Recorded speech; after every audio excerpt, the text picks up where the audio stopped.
have a signed version, I can send it. You know what? I have a signed version. Yeah. So.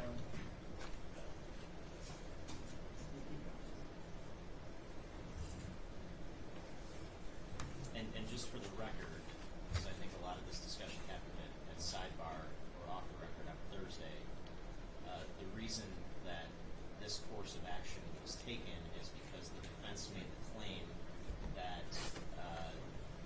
a reference to a specific police scanner app that had been downloaded onto his phone according to the metadata, they made a claim that we were talking about a totally different app, and they made a claim that there was a different app out there that he actually physically had on his phone.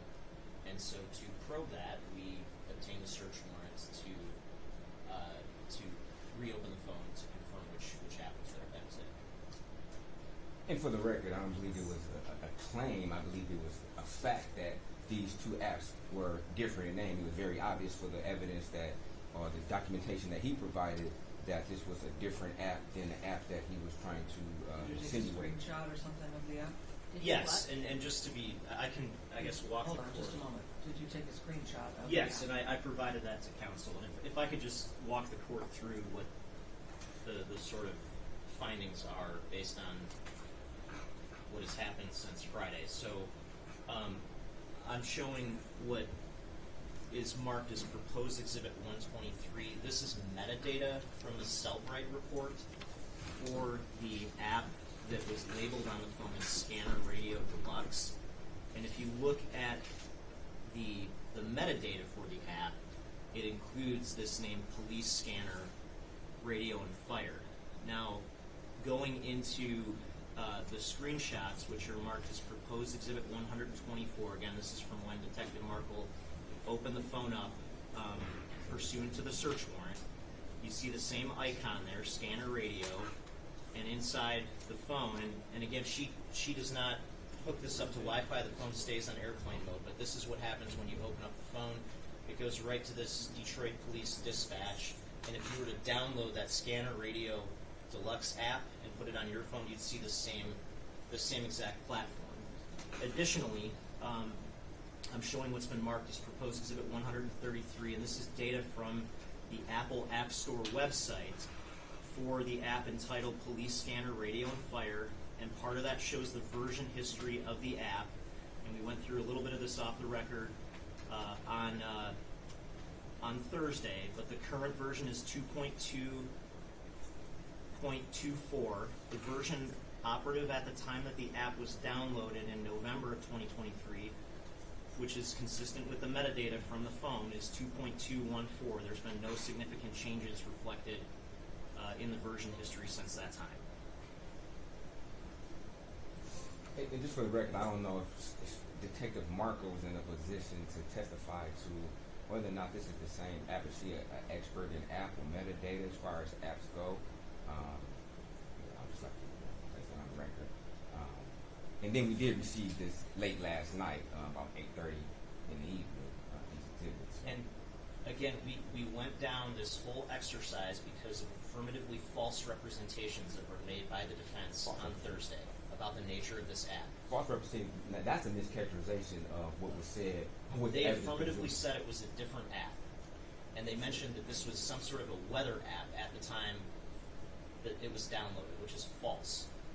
Well, even the court was able to make some type of, I guess, observation that these were not the same app titles. That was clear. So for him to insinuate that we made some misrepresentation to the court, I mean, that's disingenuous at least. Okay. I'm not finding there was a misrepresentation, but they were questioning whether it was the same version. And I suggested opening the phone to find out what version, what app and what version is on the phone. And to verify and to satisfy counsel over their objection and to clarify the objection. And having opened the phone, that is the information. And I think that your objection here at trial certainly shows the importance of the evidence and probable cause that evidence is on the phone is clear. So I feel that there was sufficient probable cause to sign that warrant. You've now gotten a copy of the warrant. You can review that if you want to renew any further objections later. But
seated.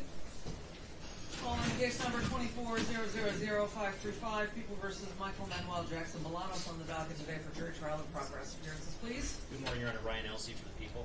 Dominic DeGrazia on behalf of the people. And Brian Brown on behalf of Mr. Jackson-Bolanos. Good morning, Your Honor. Brenda Murphy is co-counsel on behalf of Mr. Jackson-Bolanos, who appears tonight for the break. And I know for the record Mr. Jackson-Bolanos is present, as are 14 of our jurors. Unfortunately, juror number 12 had a death in the family, and so he is no longer able to serve on that jury.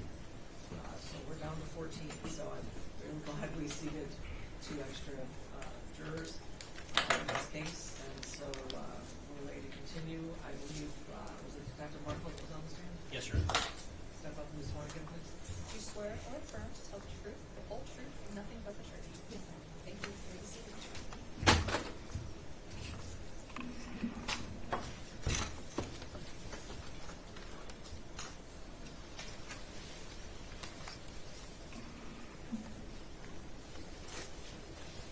Good morning. Please state your name and spell it. Well, just state your name again, please. Sarah Markle. And you may proceed with your direct examination. I believe the objection from last Thursday has been resolved outside the presence of the jury, and now we're ready to take your direct examination. Thank you, Your Honor.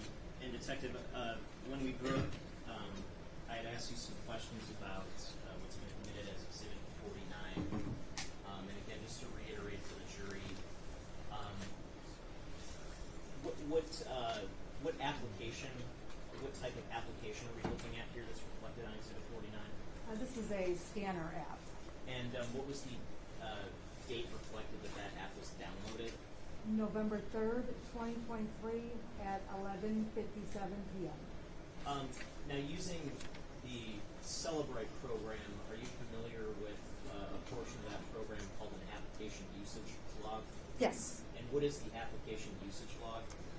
The application usage is close to what it sounds like when you're using an app, when an app is open, when it's closed, and just the number of times that you're using the actual app. Okay, and have you gone into the Celebrate report for the defendant's device to look at the application usage log for the Scanner Radio Deluxe app? Yes. And I'm holding what's been marked as People's Proposed Exhibit 50. May I approach, Your Honor? You may.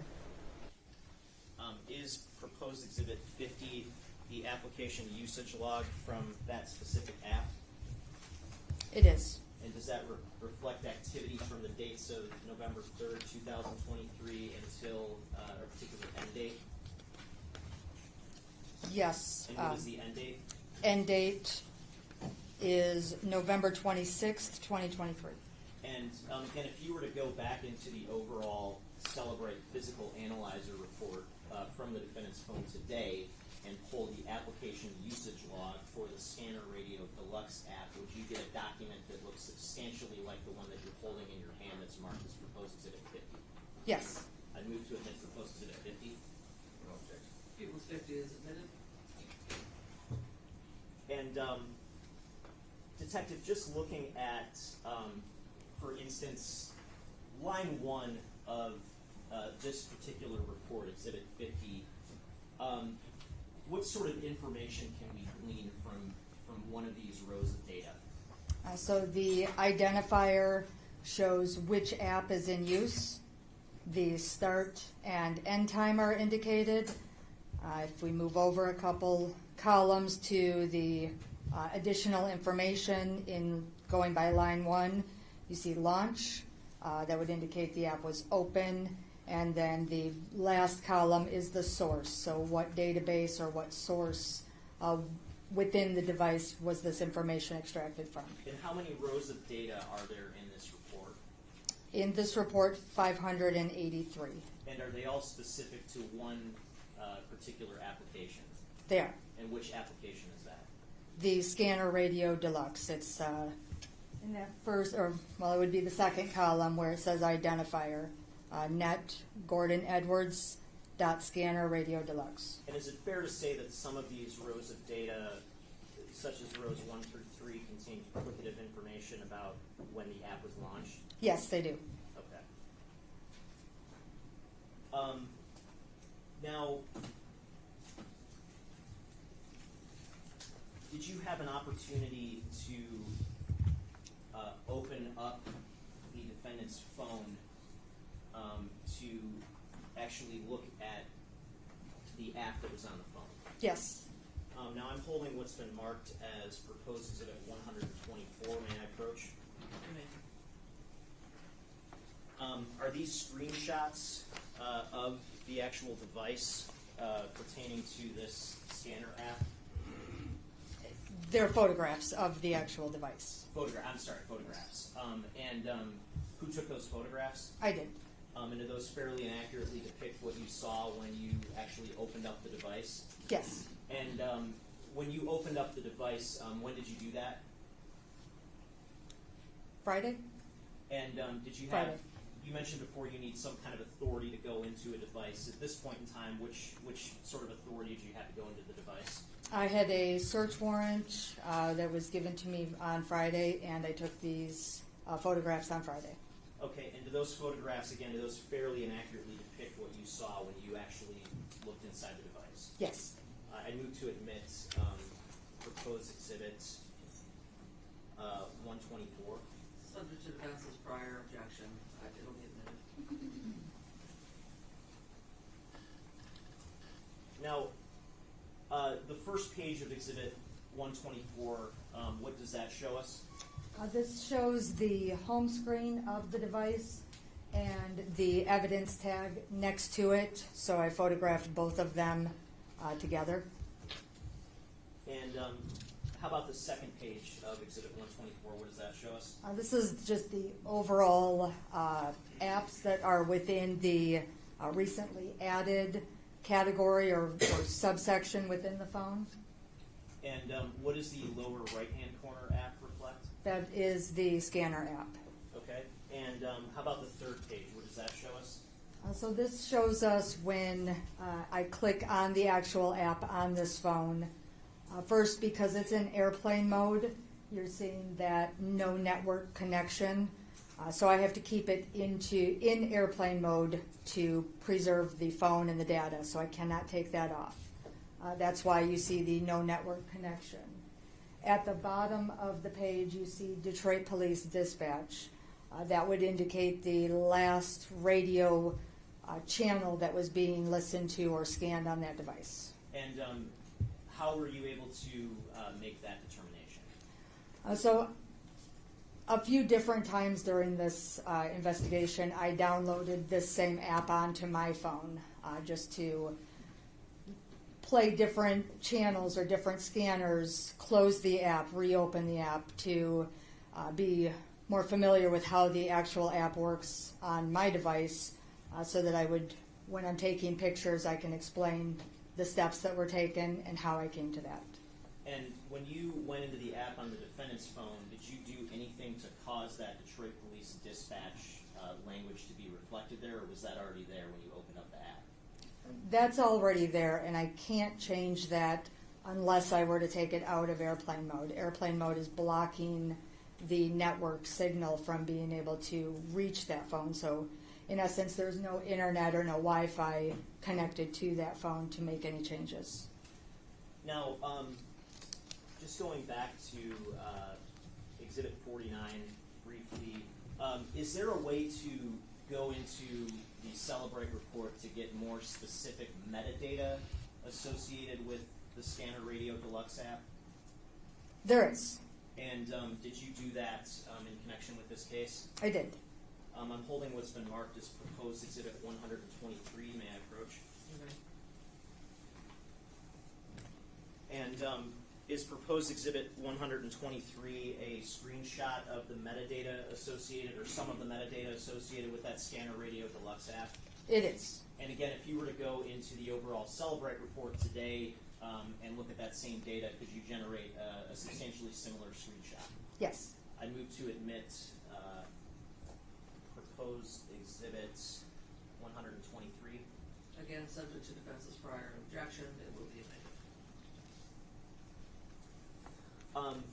And looking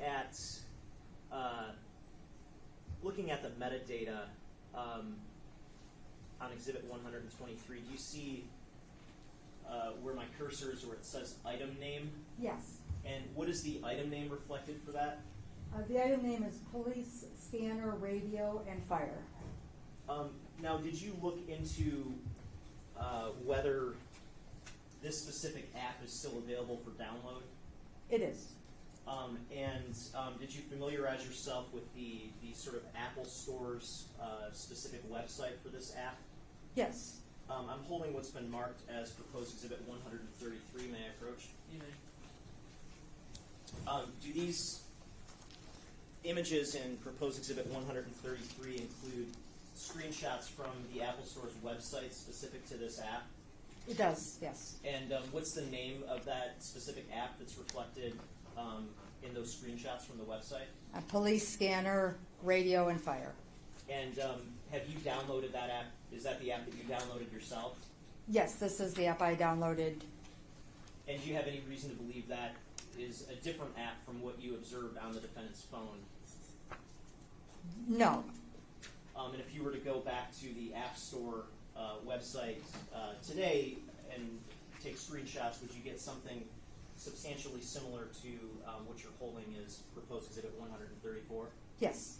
I move to admit proposed exhibit 134. Subject to defense's prior objection will be admitted. I'm sorry, 133, Your Honor. 133. And again, just looking at page 1, what does that sort of show us?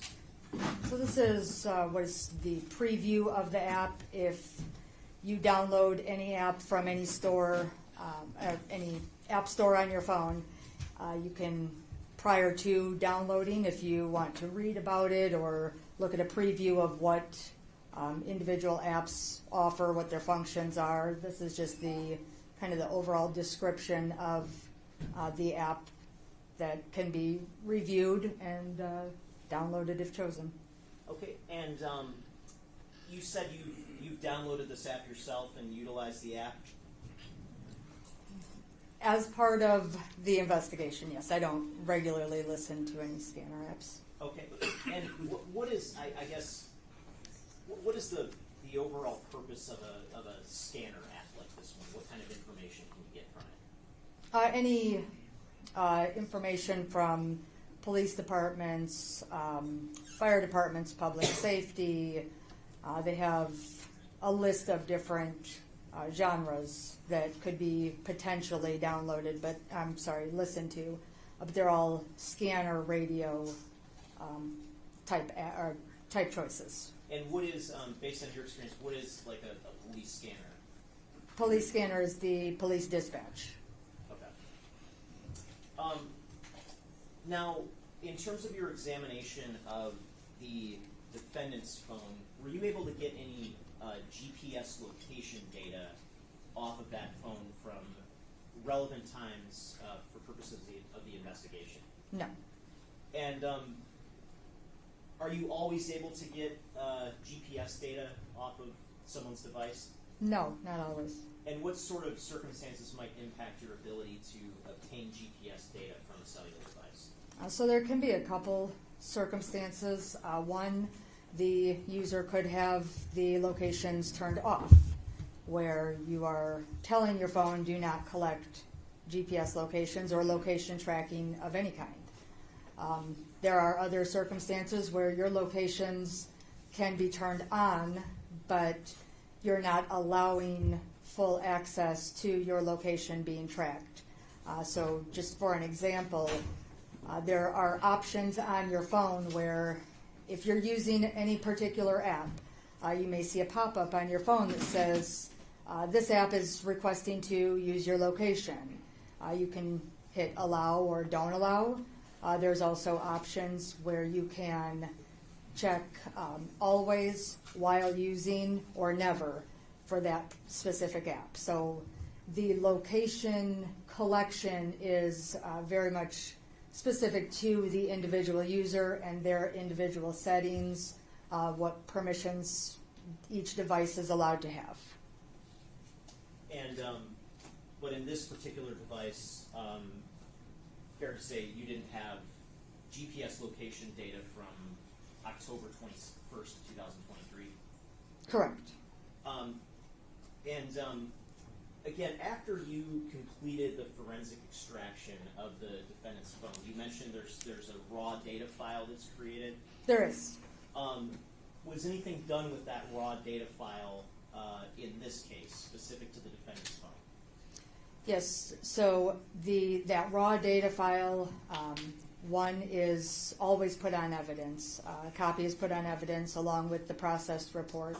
And in this particular case, the raw files were also turned over to the FBI for their processing and analysis as well. And what would be the purpose of turning over the same raw data file to the FBI? They're able to process it. I know that in this case, the FBI has a different program called Axiom that I do not have. So cross-reference, cross-check, have another set of eyes look at it. Different software could potentially yield different or varying results with how each software works. I personally don't have the Axiom program, and I'm not trained in it, so the FBI was there to assist.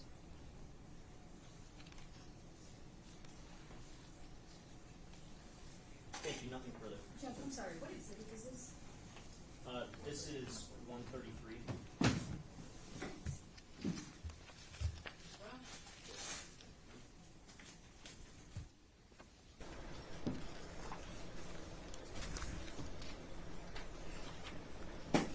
Good morning, detectives. Good morning.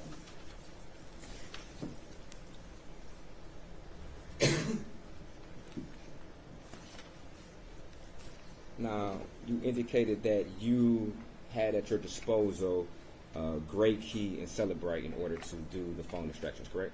Those are two of the programs that I currently use, yes. Okay. And you also stated that pretty much everything we do is more or less on the phone, correct? Or a lot of things we do, correct? Well, it would depend on each individual, but if we are using our phones, then yes. Okay.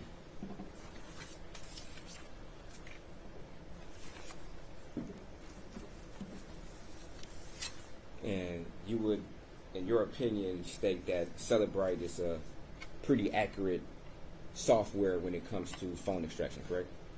I would. Okay. Now, a question was asked of you on Thursday whether or not you did a phone analysis on Aaron Pergament, correct? Correct. Okay. And the question was asked of you of whether or not you found anything out of the ordinary. Correct. Okay.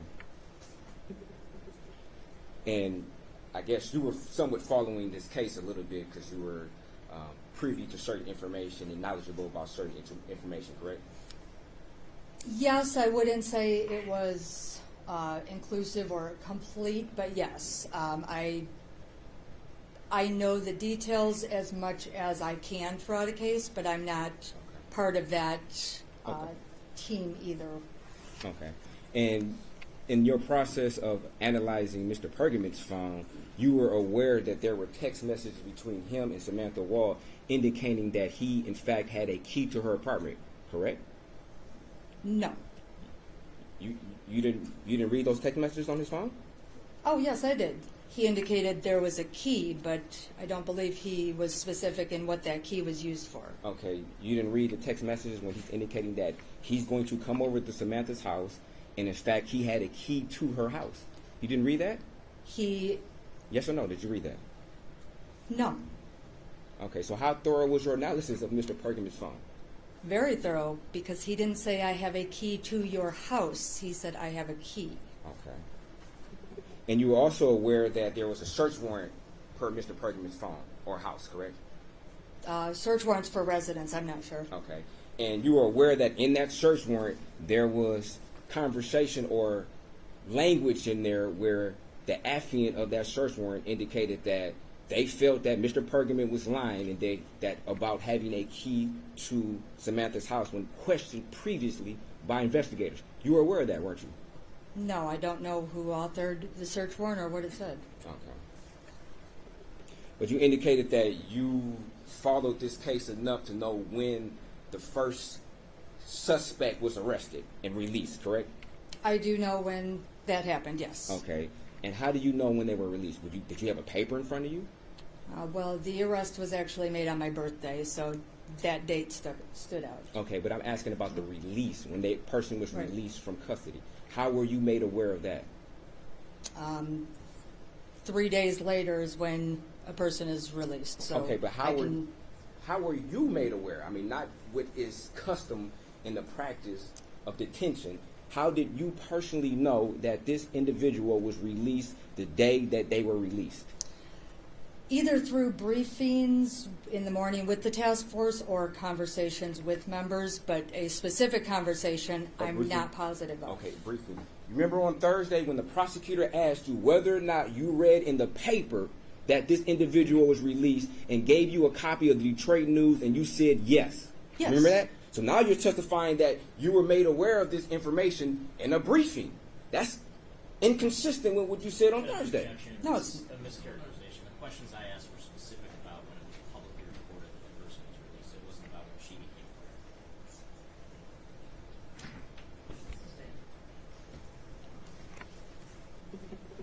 So when did you become aware of it in the news then? When did I become aware, or Yes, yes. when the news became aware? No, when did you become aware of the person being released from the news? From the news Yes. on the 11th. The news, if I'm understanding correctly, the news report was published on the 11th. I was aware of that story. I was also aware that he had been released the afternoon or evening prior on the 10th. So you read the Detroit News? You read that very article that was presented to you on Thursday? I read a lot of articles, so I can't be sure that that was the one, but I believe that was the one to show the date of when it was issued to the media. Okay. But all media outlets were covering this. So is there? So you kept yourself pretty well informed of this case. Would that be a fair statement? I did the best I could. Okay. Was there a point in time when you stopped taking interest in following this case? I don't think it would be fair to say that I stopped taking interest or following. Okay. That would you like me to continue? You said there wasn't a point in time where you lost interest, so to speak, correct? I wouldn't say that I lost interest, no. Okay.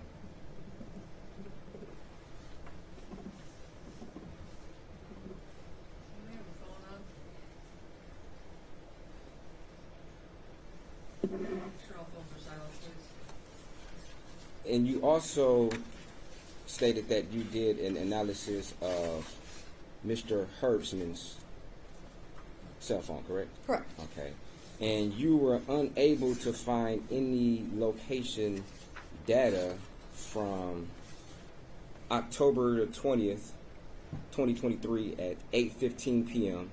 until October 21st, 2023 at 7:30 a.m., correct? Correct. Okay. There were no device location hits, correct? There were no locations, correct. Okay.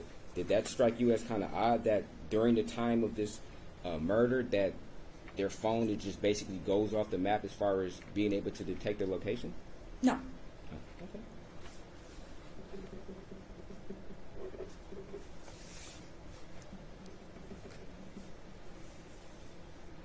And also from October the 20th, 2023 to 10 p.m. until October 21st, 2023, 7 a.m. in the morning, there was no activity sensor data, correct? Correct. We're still referring to Mr. Herbstman? Yeah, Hersman's phone, yes. Yes, Okay. correct. And that didn't strike you as odd? No. Okay.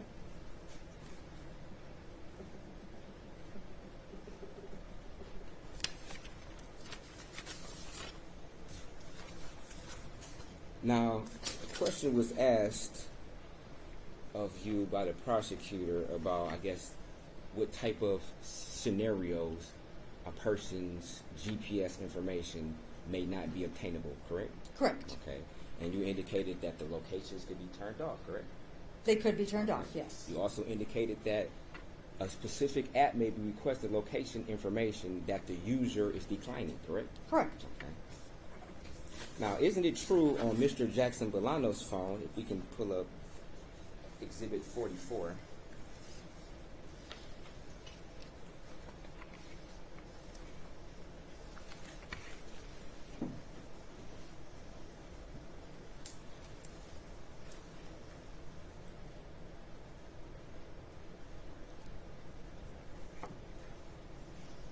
and if we can scroll right under device information, where it says location services enabled, true. You see that? Yes. Now, isn't it fair to say that that would indicate that Mr. Jackson-Bolanos' location, in fact, was turned on, correct? Correct. Okay. And also it says find my iPhone enabled, true. You would also indicate that would indicate that his location services were turned on, correct? Correct. Okay. And in fact, in order for somebody to find their iPhone, the location services has to be enabled, correct? Correct. Okay. And in fact, there was no information on his phone, at least that you testified to, that would indicate that he ever declined any particular app from gathering his location, correct? That wouldn't be determined through the extraction. I would have no way of telling whether it was allowed or not allowed. So you're saying through your thorough analysis of Cellbrite, there's no way to determine whether or not a user has given permission to a particular app to access their location? Is that what you're saying? Correct. Okay. Okay. If you'd like me to go on, or no? If you say there's no way in your analysis you can find that out, then okay. Now, when the prosecutor asked you about these scenarios, you never indicated, however, that's not the situation in Mr. Jackson-Bolanos' phone. You never said Mr. Jackson-Bolanos' location was enabled. You never said that, did you? I wasn't asked that. Okay, okay.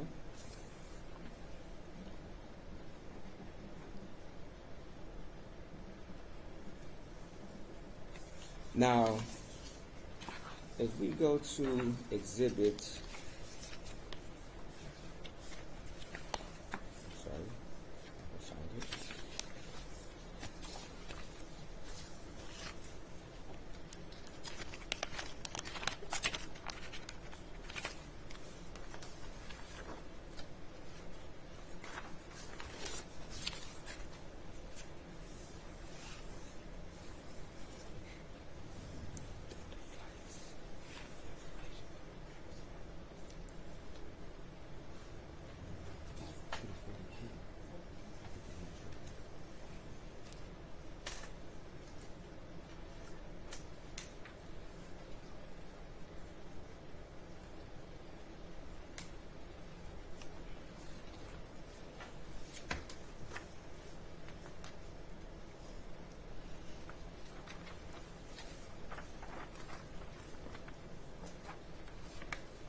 So I'm trying to find the device information for Ms. Wall's phone. I'm not sure which. I had the exhibit. 40. Okay. Thank you very much. Now, if we scroll down to device location, you would agree that it indicates that Ms. Wall's location service weren't enabled, correct? Correct. Okay, and also you would agree that her Find iPhone was also enabled, correct? Correct. Okay.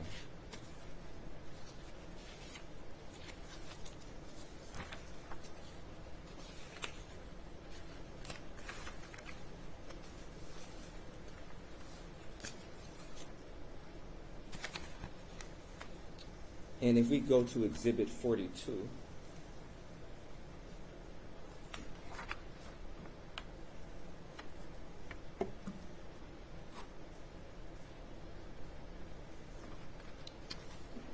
this is a timeline. You would agree that this is a timeline of Ms. Wall's phone, correct? A portion of it, yes. Portion of it, okay. If we start at line 12 where it says locations. Yes. Under locations, there is a longitude, latitude coordinates. Correct. You'd agree? And the reason you're able to extract this location, and particularly this longitude, latitude, is in fact because Ms. Wall had her location enabled, correct? Correct. Okay. And there was a case where her location was disabled, you would not be able to extract this location information, correct? Disabled or permissions off. Okay.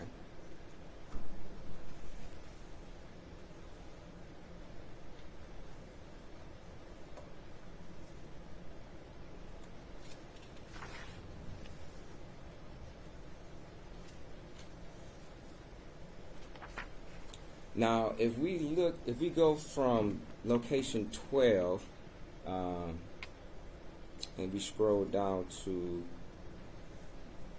22, you would agree, based upon your analysis, that the longitude, latitude information is identical. I would need you to put both of them on.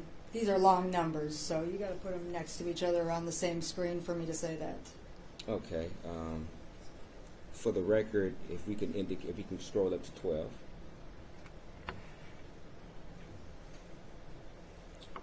You would agree that this says 42.337556 for the first number? Correct. Okay. If we can scroll down to 22, just to verify that, you would agree that that says 42.337556? Correct. You'd agree that those are the same numbers, correct? Yes. Okay, and if we can go back up to 12. The second variable is 83.034753. Negative 83, but yes, the I'm digits were correct. Okay, and if we can go down to 22, negative 83.034753.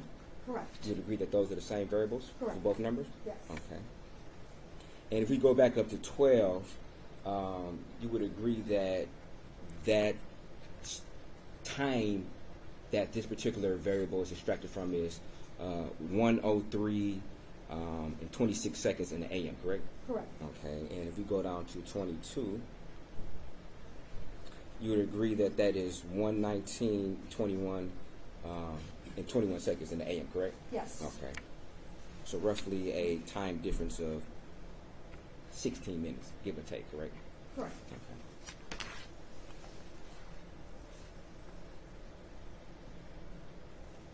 Now, if we go to line 28, you would agree that this 42.337548 is a different variable than the previous variables, correct? Yes, the last couple digits are different. Okay. So, okay. So you would agree that, let me ask you a different question, that to you, would this indicate that possible movement of the phone?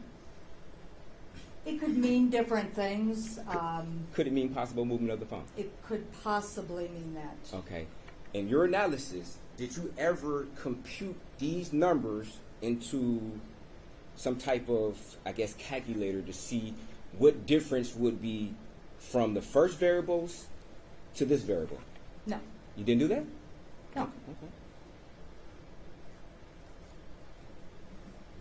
You would agree that if somebody has a phone with GPS enacted, it uses longitude, latitude for a sort of a pinpoint location of where the person is, correct?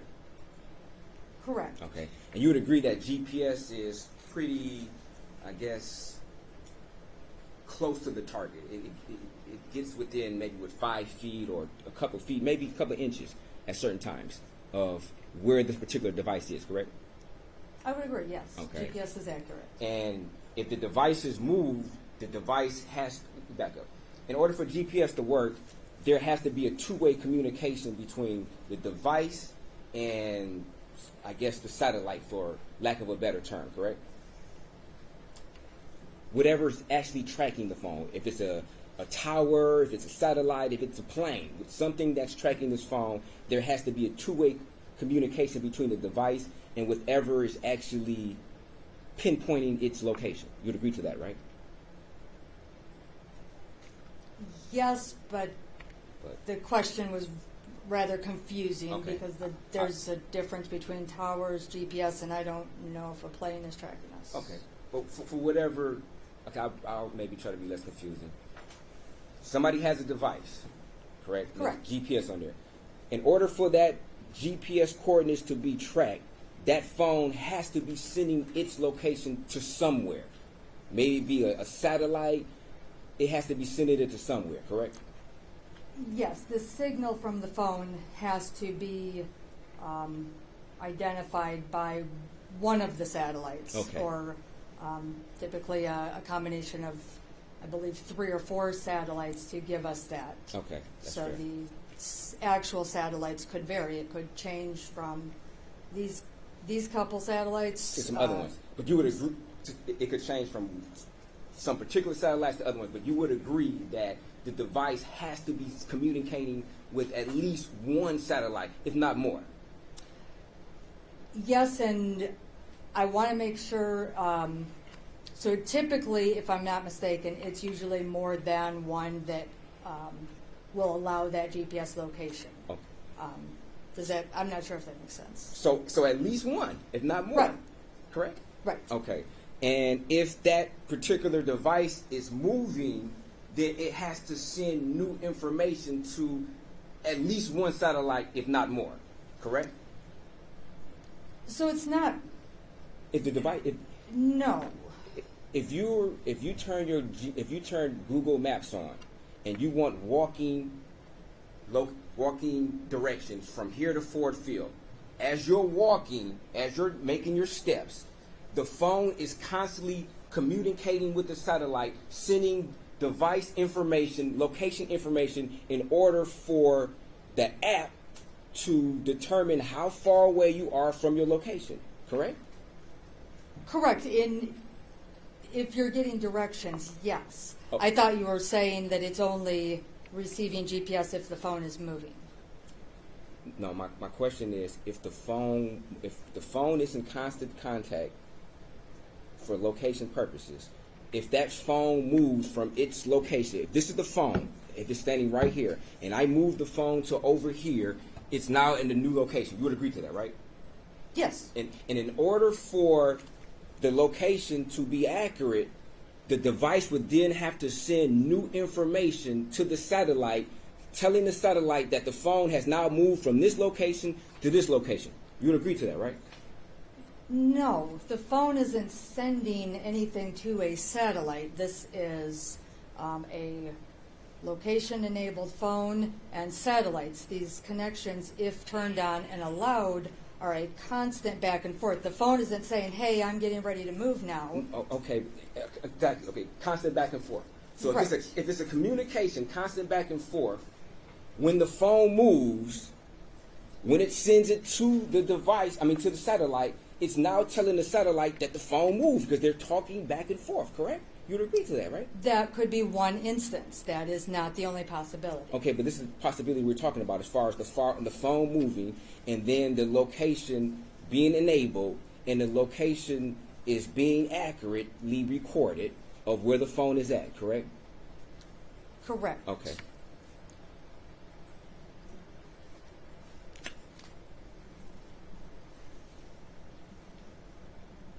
So you would know, I guess, if the phone is moved 5 or 10 feet, how many different numbers on this longitude, latitude would actually change, correct?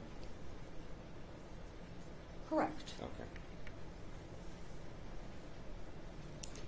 And you were asked this question about the preliminary exam, correct? Correct. Okay. And after you were asked this question at the preliminary examination, you never thought it would be pertinent for you to input these numbers to see whether or not this phone moved or how much the phone moved? No. Okay.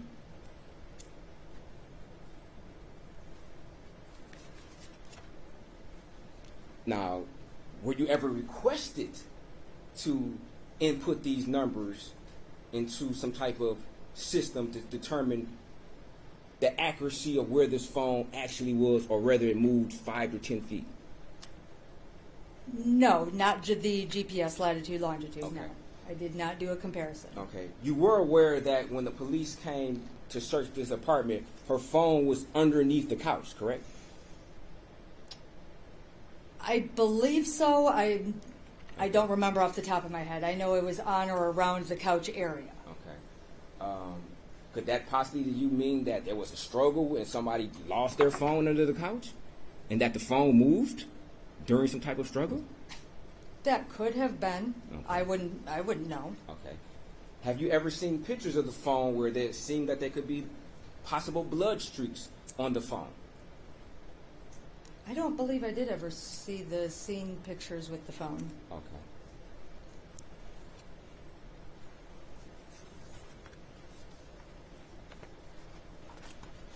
Now, as far as, if we can go to exhibit number 41.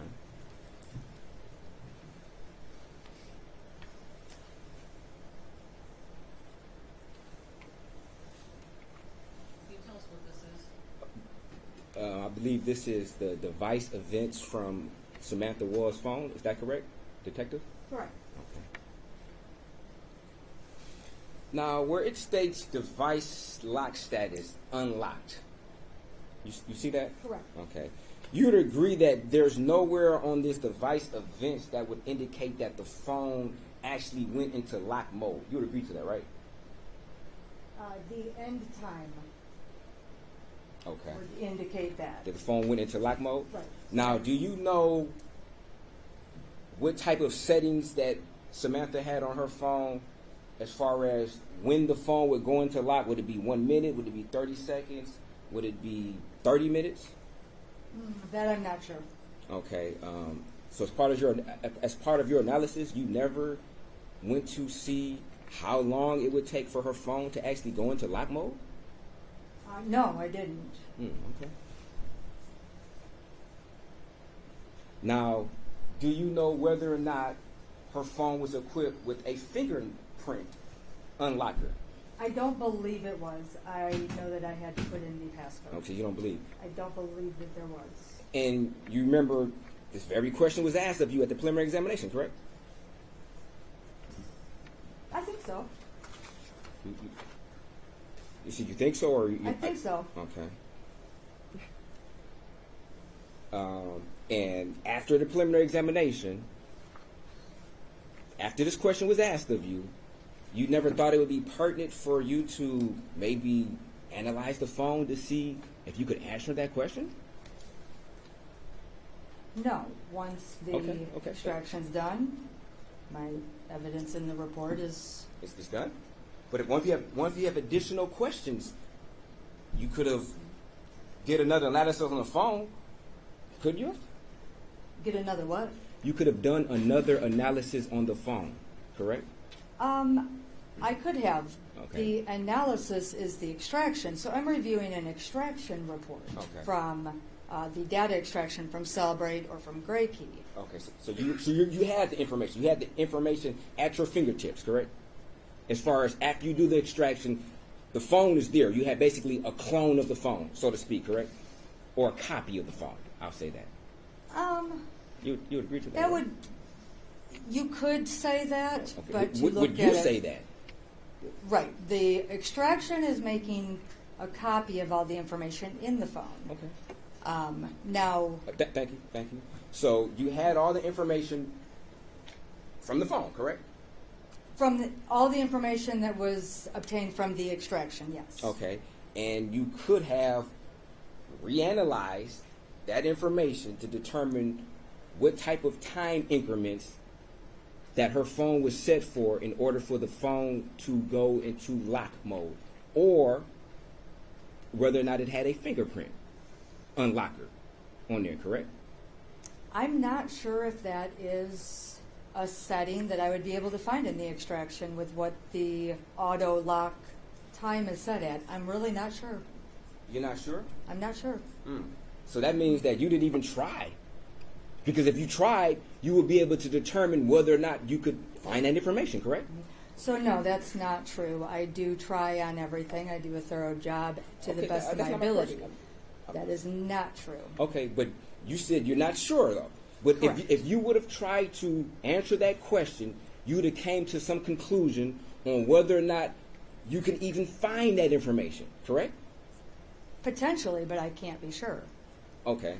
But if you tried to do it, you would be sure whether or not you could come to that, you can answer that question, right? Again, potentially. Okay. But I can't give a absolute yes or no. Okay. And you know for a fact that after this question was asked of you at the preliminary examination, you never even attempted to find the answer to that question. You would agree to that, though, right? I don't remember each and every question asked at an exam, but I don't typically go back and review. If an unanswered question is there, I may or may not. But no, I did not in this case. If that was asked. You said if it was asked? Yeah. I believe it was asked. And so yes, as long as it was asked, I did not go back. No. Okay.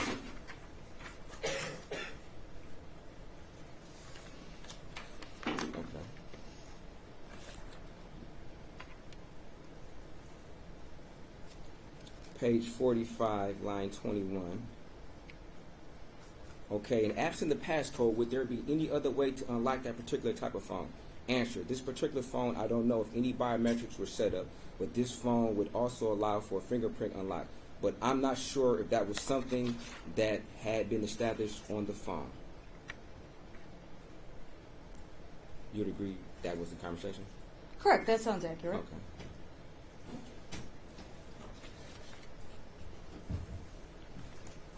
Now,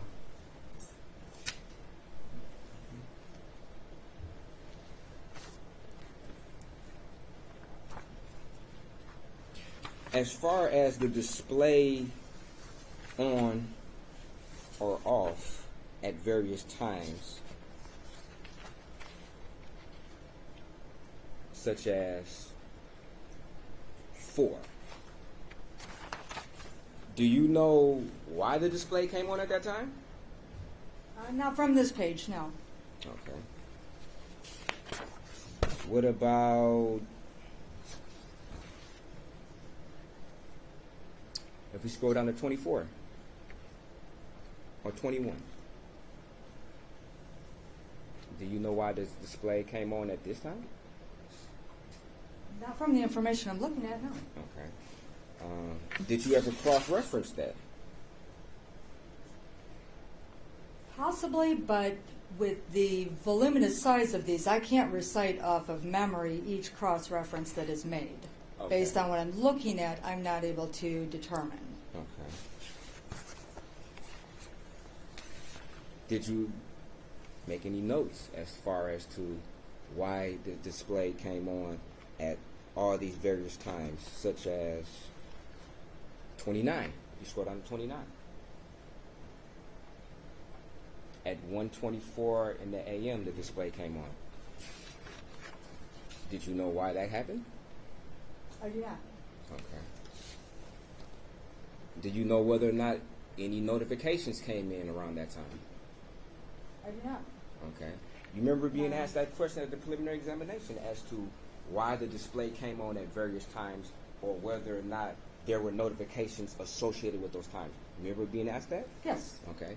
And after the preliminary examination, did you ever do an analysis to figure out or answer that question as to why these displays came on at these times?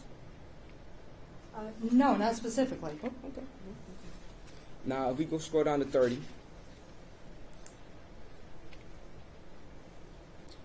where it says camera state on. You see that? Yes. And it also is, it's not an in time today, correct? Correct. Okay, and it's a back camera. Do you know whether or not from her lock screen the camera could be accessed or opened directly from her lock screen?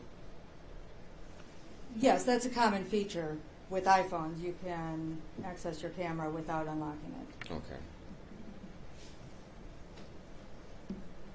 So, do you know whether or not she was trying to maybe unlock the phone to take a picture of somebody and the camera came on? Do you know that? No, from this line I don't. Okay.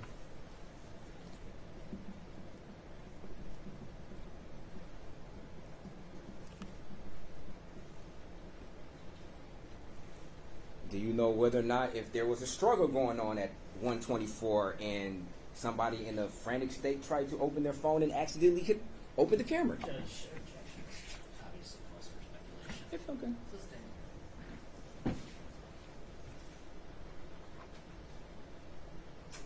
Now, were you able to go through any recently deleted photographs from her phone?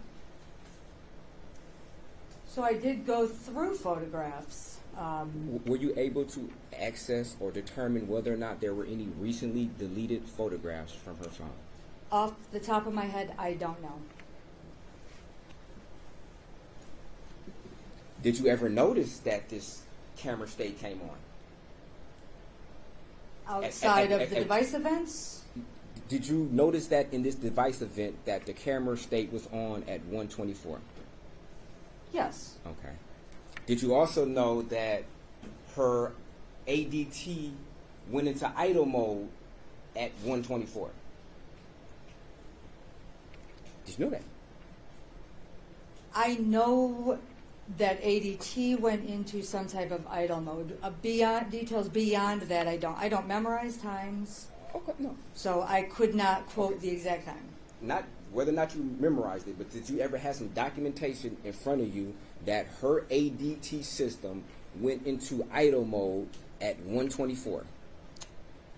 I did, but I Okay. will not say the exact time because I do not remember exact times. Okay.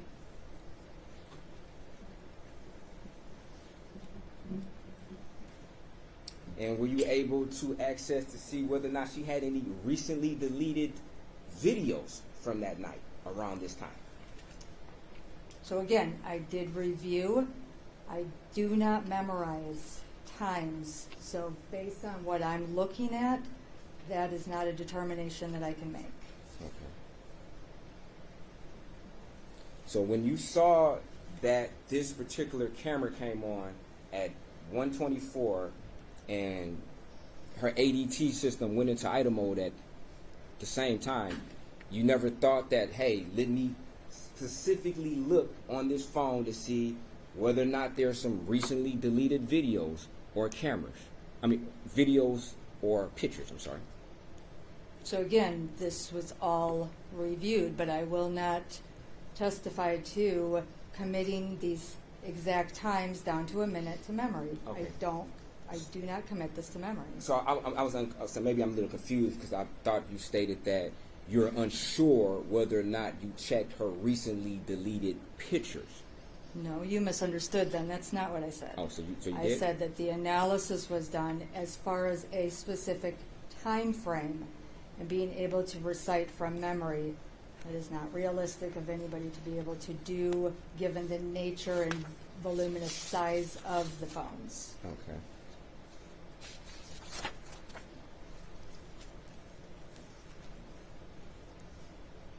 Now, if we scroll back up to line 12,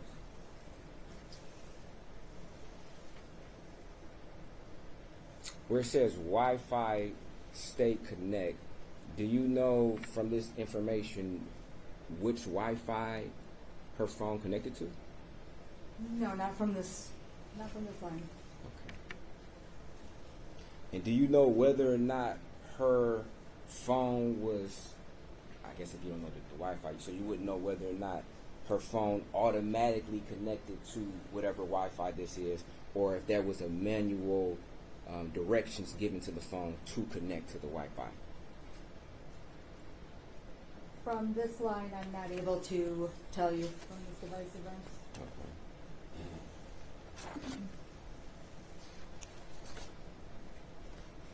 And if we scroll to line 40,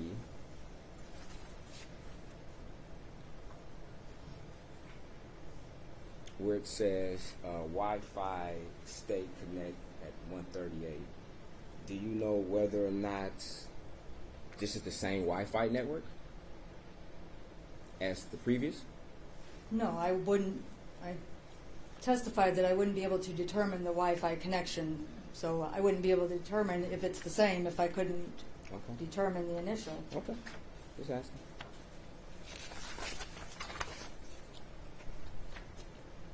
Now, Samantha Woll had an iPhone, of course, correct? Correct. Okay.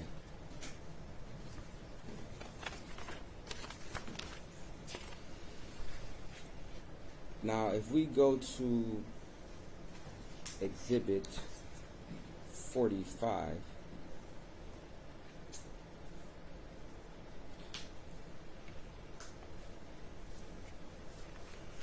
now, did you ever do any type of device events from Mr. Jackson-Bolanos' phone? I reviewed them. Okay, but you were never presented one as far as an exhibit, correct? Correct. Okay.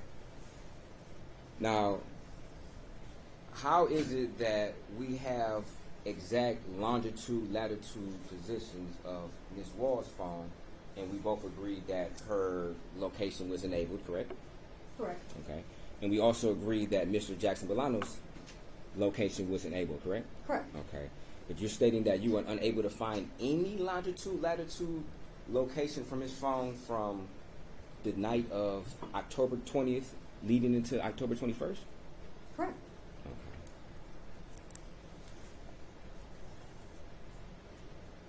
And there's no information that you can, or evidence that you can tell us that would lead you to believe that his location was turned off on that night, correct? Other than the examples of why a phone may or may not collect GPS, no.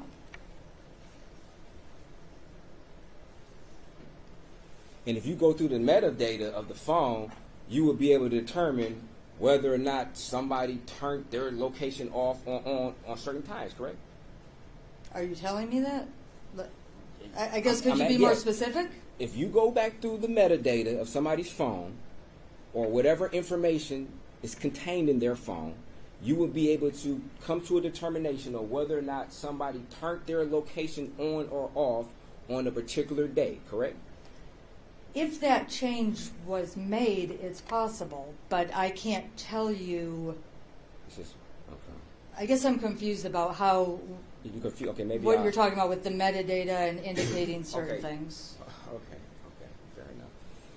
Any information, based upon your expertise, based upon your analysis of the phone, you will be able to go back and look at your data and determine whether or not somebody deactivated their location on a given day.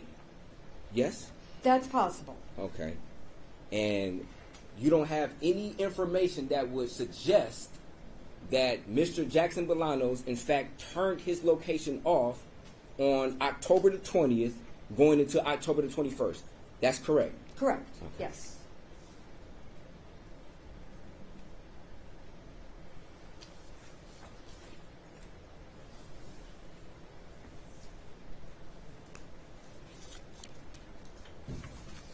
And did you also do a phone extraction on Tierra White's phone? Yes. Okay. And based upon your extraction, did you ever come down to the knowledge or realization that, in fact, Tierra White had her location enabled? I don't remember offhand. Okay. Did you ever come to the realization that, in fact, Mr. Jackson-Bolanos and Tierra White shared their locations amongst each other? It's possible. You don't know? I don't remember Okay. from off the top of my head who shared what with who. Okay. No. So if somebody's sharing their location with each other, that's enabling each other to know where the other person is at any given time, correct? Correct. Okay.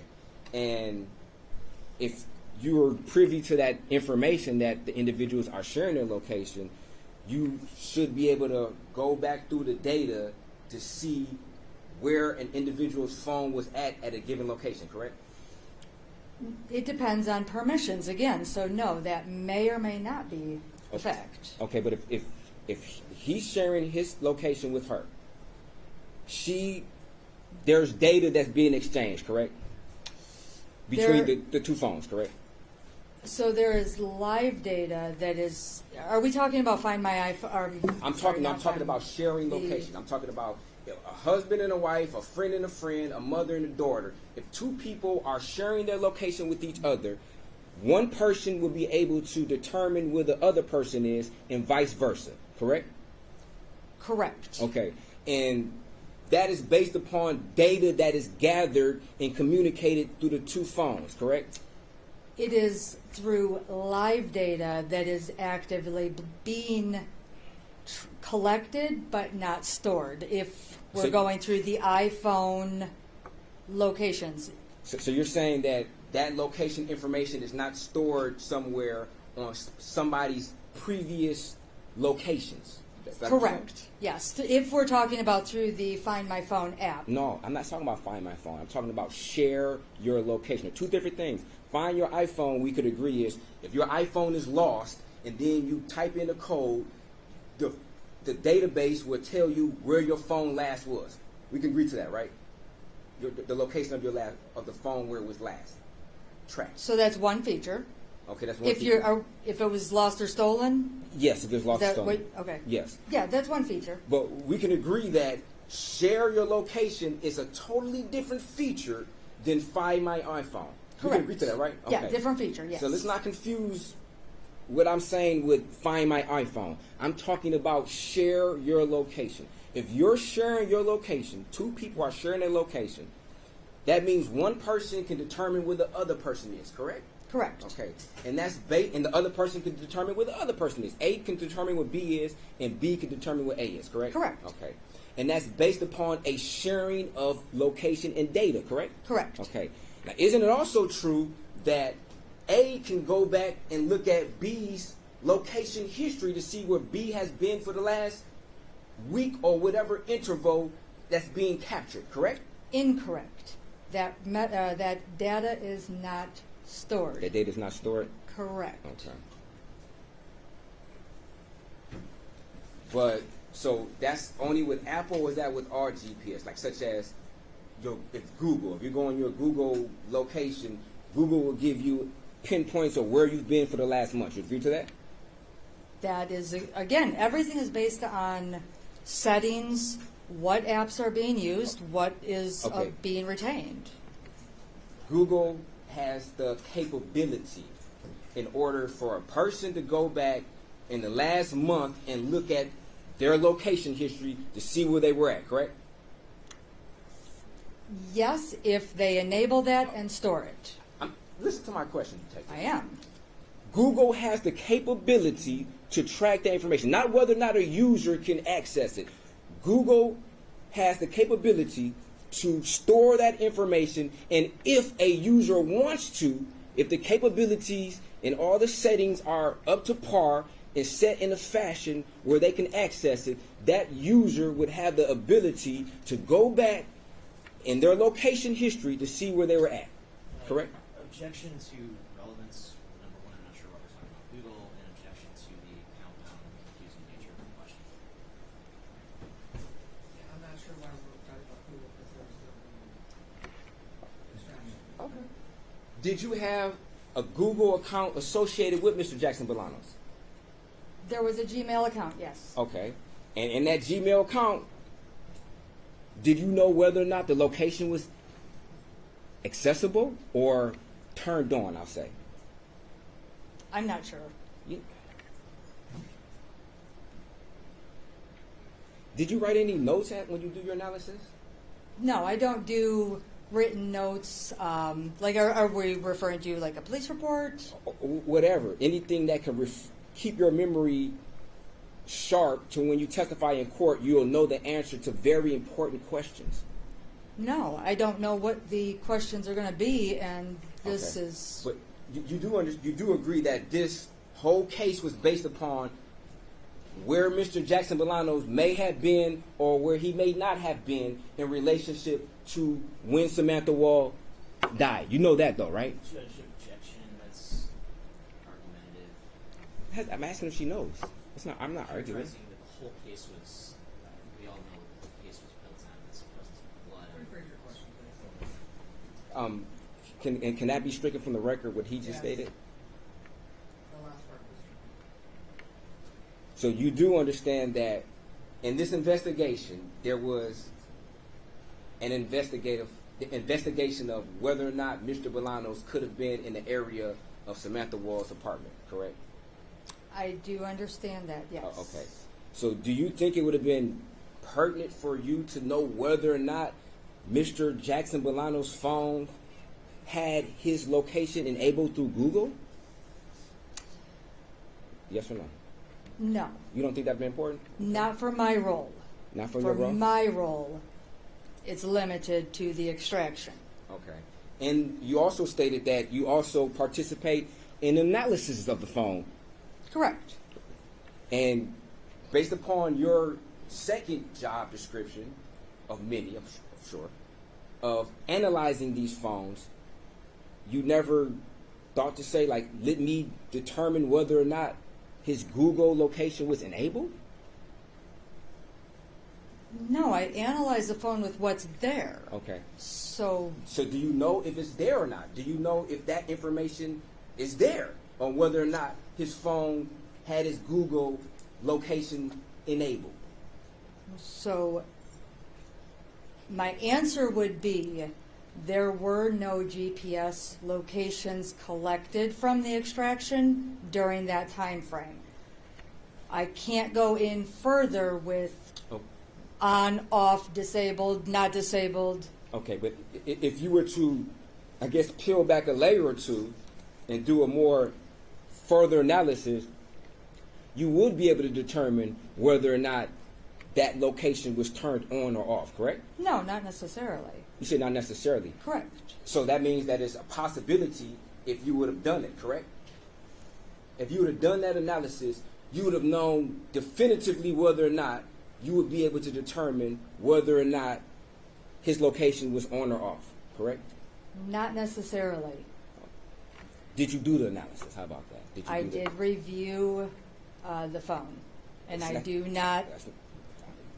I'm sorry, I didn't mean to cut you off, but the question is not whether or not you reviewed the phone. The question is whether or not you try to specifically get to the answer of the question of whether or not his Google location was turned on or off. No. Okay.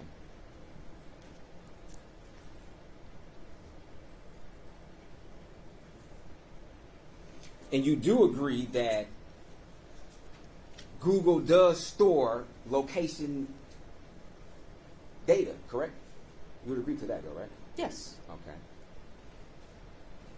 Where a user or an individual who wants to determine where that user has been can look back into a period of time, if all the settings are enabled, to determine where this particular user was at on any given day that falls within the time frame that Google collects it and stores it, correct? Are we talking about through the extraction? I'm talking about through Google. I'm talking about through the analysis of Google's own website. A person can determine where a phone or a user was at a particular time. Google has that capability, correct? Maybe. I do the extractions. I don't go into a Google account online. As part of your analysis of a phone extraction, you've never went to a person's Google account to determine where the phone or the location would have been? I want to make sure I'm understanding. From the Google information found in the extraction, did I take that and then try to log into? No, because if I'm not confused, it's sounding like you don't know whether or not you can go to Google to find somebody's location history. Is that what you're saying? That you don't know whether or not Google has that capability? I know I can do it on mine, but I would have to have the credentials to do that. Okay. So I'm not sure what you're actually asking. Okay. So if you have the credentials, if you have the right documentation, such as a search warrant, Okay. to search somebody's Google account, you're saying that you couldn't go into that Google account pursuing a search warrant and find out all the information as far as location or where this user has been. Is that what you're saying? Absolutely. I would not get a Google search warrant and then manipulate that data myself. We would get records from Google. I wouldn't do that. Of course not. Okay, detective, that's not what I'm saying. Well, the answer is no. I'm not saying whether or not you will manipulate it. I'm saying whether or not you will be able to access that information, look at it, and analyze on where a phone or a user has been in the past. No. Oh, okay. So, okay. So just to be clear, you're saying that if you had a search warrant from somebody's Google account and you access their Google account, you wouldn't be able to look in that Google account at their location history. Is that what you're saying? I'm saying that would never be done pursuant to a search warrant because that is improper gathering of evidence through that means.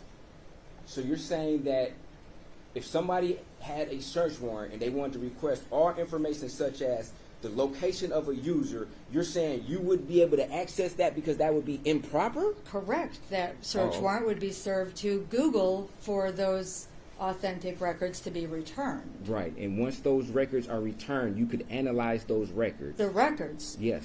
Correct. But you were talking about me or somebody logging on to an account myself, if I understood you correctly. Accessing the records. You will be able to access those records. Through a Search warrant. Google search warrant returned directly from Google. Okay. And do you know whether or not that was done in this case where there was a search warrant given to Google for specifically location records of Mr. Jackson-Bolanos that you had an opportunity to look at and analyze? I don't know what other search warrants were obtained. Okay. But you just know that you didn't have a time in the past where you analyzed any location records from Google, correct? I have done that in the past from Google search warrant returns. For this case, in pertaining to Mr. Jackson-Bolanos. I don't think I analyzed records from Google, if I remember correctly. Okay.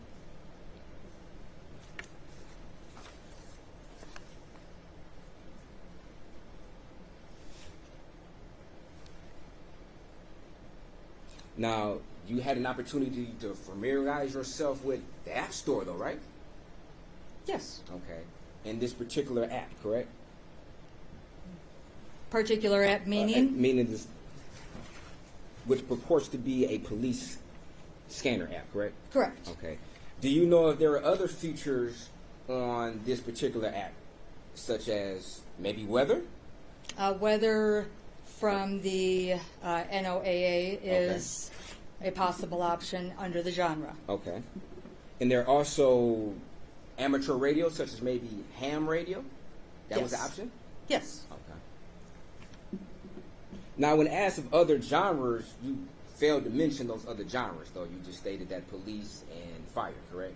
I don't believe I was asked to provide a list of genres through a question. But you did provide one, though. When asked, when you stated genres, you did give certain examples of genres, though, correct? Yes, the police and fire. Okay. So to be fair to say that you did not mention the weather or the amateur radio, correct? Or the marine or the aviation. Okay, thank you. And I believe rail may have been in there too.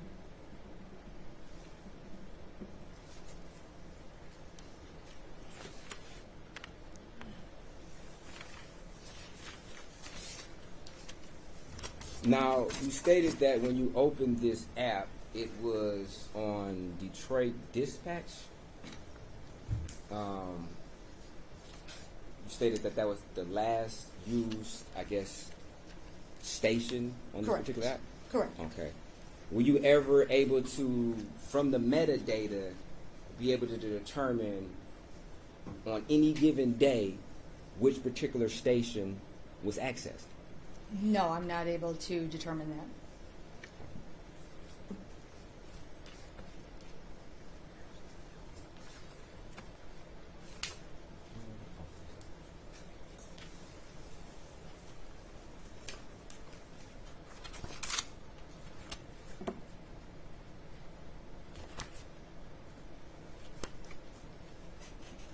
You would agree that a great deal, if not all, of the usage of these apps lasted no longer than 30 seconds, 40 seconds at most? Yeah, there were short increments. Yeah. Okay. So you don't know whether or not this was a person checking the weather briefly, and once they found out the weather, they closed the app down. Oh, well, it's a scanner app, not a weather. But you not also to stated check that the weather. you just also stated that this has capabilities in order to get weather reports, correct? You stated that, didn't you? Define weather report, I guess, so that we're clear on that. A report of the weather, of what the weather may be in any geographical location at any given time. No. No what? No, that's not true with the scanner app. Okay, so you were able to go to every single weather station on this particular app to determine what the weather station does? So Yes or no? every single one? Yes. No. Okay, so then, so you not in a position to definitively say what every weather station, what type of information it would give, correct? Correct? If we're referring to every single one, Yes. then no. Okay, thank you. Thank you.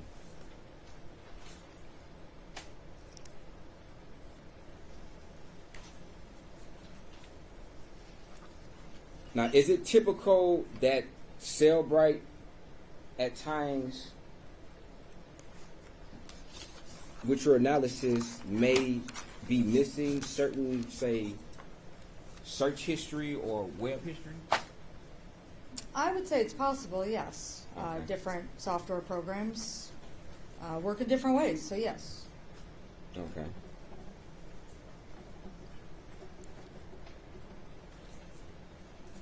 Do you ever do multiple extractions to see and cross-reference, maybe with the first extraction, with the second extraction, to see whether or not there's additional information that's gathered, from the second extraction?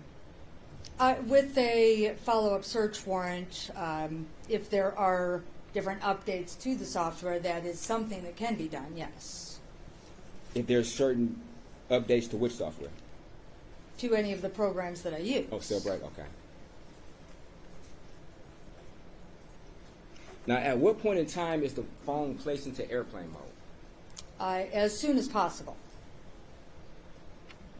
Do you know when Mr. Jackson-Bolanos' phone was placed into airplane mode? I'm not sure. Okay. Would that be important information to know when a particular device is placed into airplane mode so that it won't update or maybe factory reset or whatever the case? Wouldn't that be important information for you to know when that device went into airplane mode and lost contact with the network? When would not be important to me, no. It wouldn't? The fact that it would be is what would be important. But Okay. the when, no. Okay. Now, hypothetically, wonder if there are claims that this device was factory reset at January 1st, 2024, and you know that you had possession of this phone on December 30th, and you place it into airplane mode.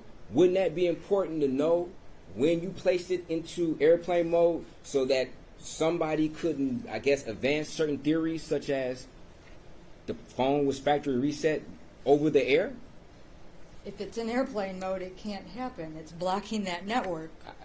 Right, I agree. But if you don't know exactly when you place it in there into airplane mode, then how can you substantiate whether or not those accusations could be true or not?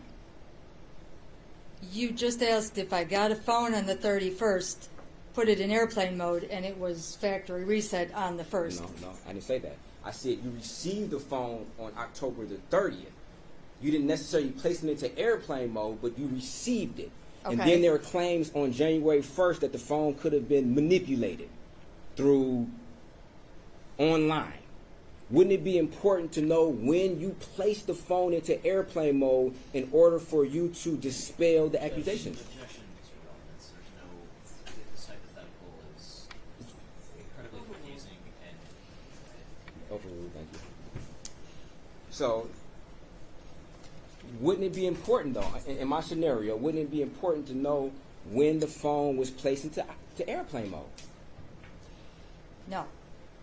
If I receive a phone October 30th in your scenario, if that phone is not already in airplane mode by the detective collecting it, then that's the first thing I do. Okay. So if on January this phone has been manipulated, then it wouldn't be able to be manipulated like that because I put it in airplane mode. So that's why I can't tell the when exactly. Right, but so what you're saying, is it important to maintain, is it or is it not important to maintain the integrity of the phone after you receive it? Yes. Okay. And part of maintaining the integrity of the phone is when you place it in the airplane mode, such as, so maybe an app won't update. Maybe an older app they had on the phone is not updating in the background. And then you look at the phone to extract the phone a week later, 2 weeks later, but now there's a whole nother app or configuration on the phone that previously wasn't there. You don't think it's important to safeguard against those type of situations? Absolutely, it's important to safeguard. That's why the first thing I do when I receive that evidence is to put those safeguards in place. Okay. So it wouldn't happen a week after I received it. But in this particular case, you don't know when you actually put the phone in airplane mode, correct? No, that's not what I said. I don't know when it was placed in airplane mode, meaning I don't know from the time of recovery if the detectives who recovered it put it in airplane mode or if it was not in airplane mode when I received it and then I did it. So you don't know For whether or not when you received the phone, if it was already in airplane mode. Is that what you're saying? I don't remember. Okay.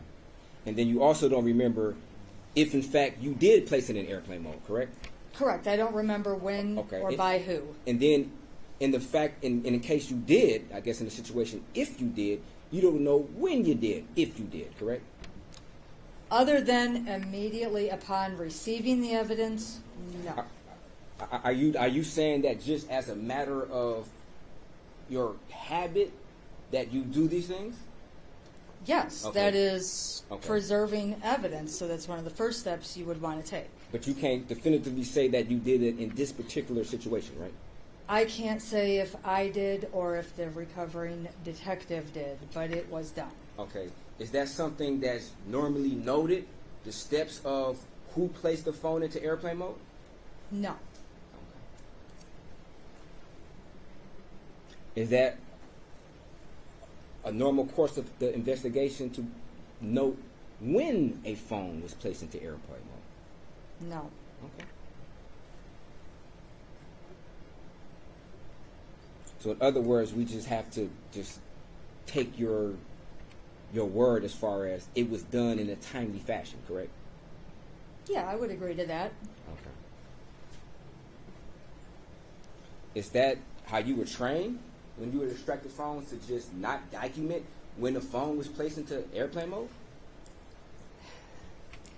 We're not trained to document the airplane mode. The airplane mode is, in training, an evidence preservation method to protect that evidence. Okay, so you're trained to preserve the evidence by placing it in airplane mode, correct? Correct, Okay. if possible, yes. And as part of your training, isn't it important to document the steps you took in order to preserve the evidence? That detailed? No, I would say that's not a pertinent piece of that. I receive a phone. That is standard procedure to protect the evidence. I wouldn't say... Okay, but as far as documenting, my question is it standard practice to document the steps you took to preserve the evidence to maintain its integrity, especially if questioned about whether or not you maintain this integrity? You can look back at your notes, correct, and say that on this particular day, I did A, B, and C. No. Okay. That's standard practice, but I wouldn't document a date, time, that, no. Okay.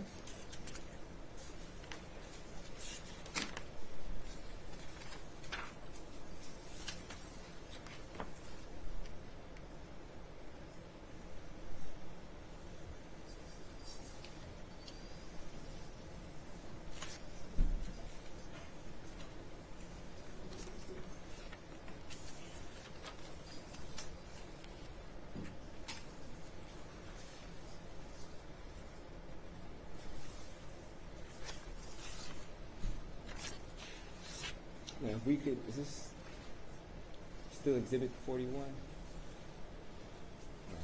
Exhibit 41, please.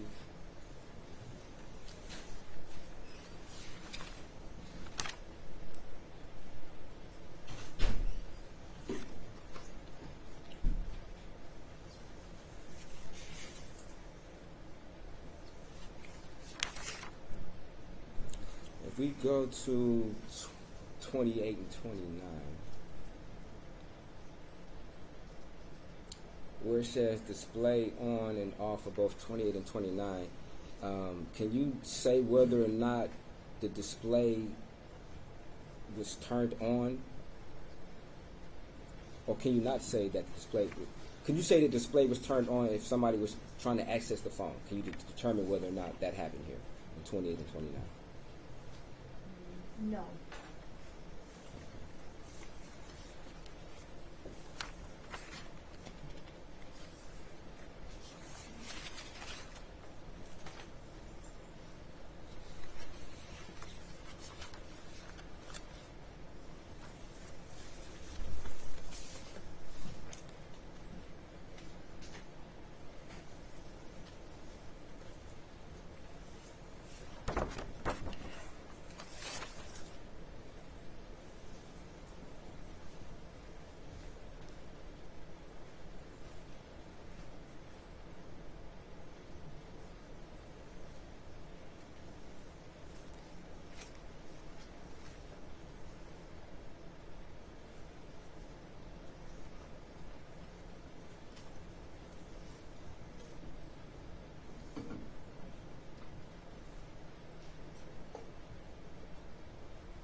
Now, in your search of Mr. Jackson-Bolanos' phone, you didn't find anything as far as his search history or web history that was out of the ordinary, did you?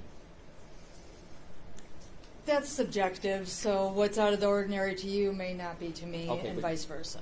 You were able to subjectively answer that question when the prosecutor asked you whether or not you found anything out of the ordinary for Mr. Aaron Pergament, correct? You answered that question on Thursday, did you not? Correct. You also answered subjectively, from your opinion, whether or not you found anything out of the ordinary on Jeff Hersman's phone, correct? Correct. Okay. You gave your subjective opinion, correct? Correct. Okay. Now, your subjective opinion, you did not find anything out of the ordinary when you extracted and you went through Mr. Jackson-Bolanos' phone, correct? I guess the only thing that I would feel was odd is the same-day passport, which I don't believe is possible. Okay. Were you able to look through Mr. Jackson-Bolanos' phone and see that he had searched for airlines that are hiring? Did you see that? I'm not sure off the top of my head. Oh. Did you ever see that he clicked on Southwest Airlines for careers? Did you see that? In the Google or in the search history? In the search history, yes. If you could show me a reference page, I could look at it, but I'm not sure off.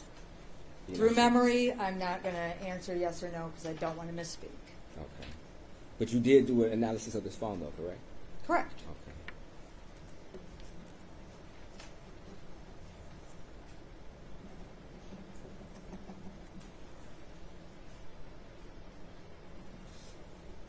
And were you also able to see that Mr. Jackson-Bolanos' phone had multiple inquiries about flying to different places in the United States, such as Colorado, to look at houses? Were you aware of that?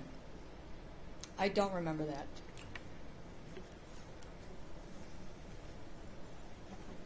Were you also aware that in his search history there was an inquiry from the Secretary of State of how to get an enhanced license? No. You were unaware of that? Correct. I don't remember these specific Google searches or But the internet searches, I will say. But the only search you remember is same-day passport. That's all you remember, huh? Correct. Okay. I review the, in preparation for court, when either side gives me information or asks questions about specific items of interest, then I will go back and tailor my review in preparation for court, tailor my review based on what is being asked of me. Okay, so So if I don't know, I wouldn't Okay. specifically look. So when did you review the same-day passport inquiry? When did you review that? I reviewed that up several times, up to and including on Friday. Okay. So you just narrowly tailored your search to just that particular term without any other searches that may have been around that time? In preparation for court, correct. Okay. Yes, I'm going to tailor my review to what is being presented through the exhibits. I'm not trying to memorize entire phone extractions in preparation for court. I'm tailoring it. Okay. You didn't see any inquiries, I guess, around that same day passport as to searches on how to leave the country. You didn't see that, did you? I don't remember seeing that, no. You never saw any type of search that said non-extraditable countries to visit. You didn't see that, did you? Non-extraditable countries to Yes. visit? Yes. No, I did not see that. Okay. You didn't see any searches about going to Mexico, did you? I don't think so.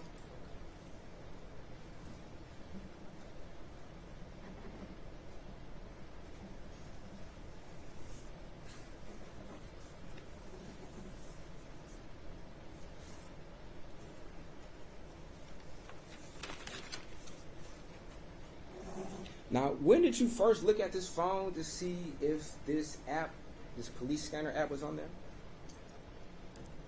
The physical phone? Yeah, the physical phone, yeah. Oh gosh, that was... I don't know the exact time. I know that I have put it onto my phone to be able to familiarize myself with it months ago, probably December-ish of last year. But when I first looked at the extraction, like if you're asking for a date, I wouldn't be able to tell you. Okay. And do you know approximately how many downloads this app has from the App Store? You mean total people who download this? Yes. Oh, I don't know. You don't know? Okay. So you wouldn't know if this was a very commonly downloaded app? Not necessarily. It's a common, frequent app, sure. It's a frequent app, okay, that's downloaded by a multitude of individuals, if you had to guess, correct? Sure. Okay.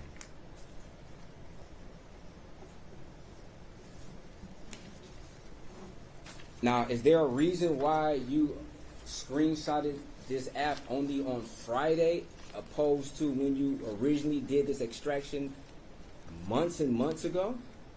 Yes, I wouldn't normally screenshot specific things on a device itself. I would use the extraction and review from there. And then if I want to look at something from that extraction, I'm not going to go back to the device because that device is still being secured in police custody. Okay. I'm going to go do a search on a computer or familiarize myself that way. And did you do that at that particular time, back when you originally did the extraction? Yes. Okay. And were you able to, I guess, download a screenshot of the app from the internet back when you originally did the extraction?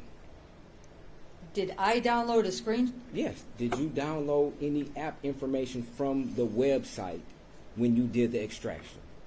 I downloaded the app itself. You download the app? When did you download the app? Well, that's what I just said. I downloaded it to familiarize myself around December-ish, but December. an exact date I couldn't tell you at this point. Okay. I don't remember, but I did download it a couple of times on my phone. Why a couple times? Because I don't want to listen to a police scanner when I'm off duty, so I took it off of my phone. And then as questions may come up or further review is needed, I can put it back on. But I have no interest in listening to that. Okay.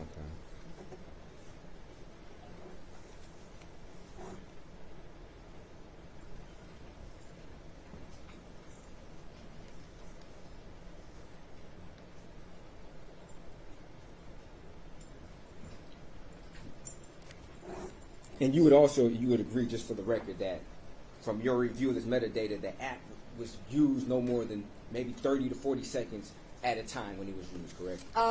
Well, there are several lines that there was a few, I guess, less than a minute. I would agree, but I will not agree that each and every one. There's You would agree that 583 entries here. So. And you would agree that a lot of them are duplicative.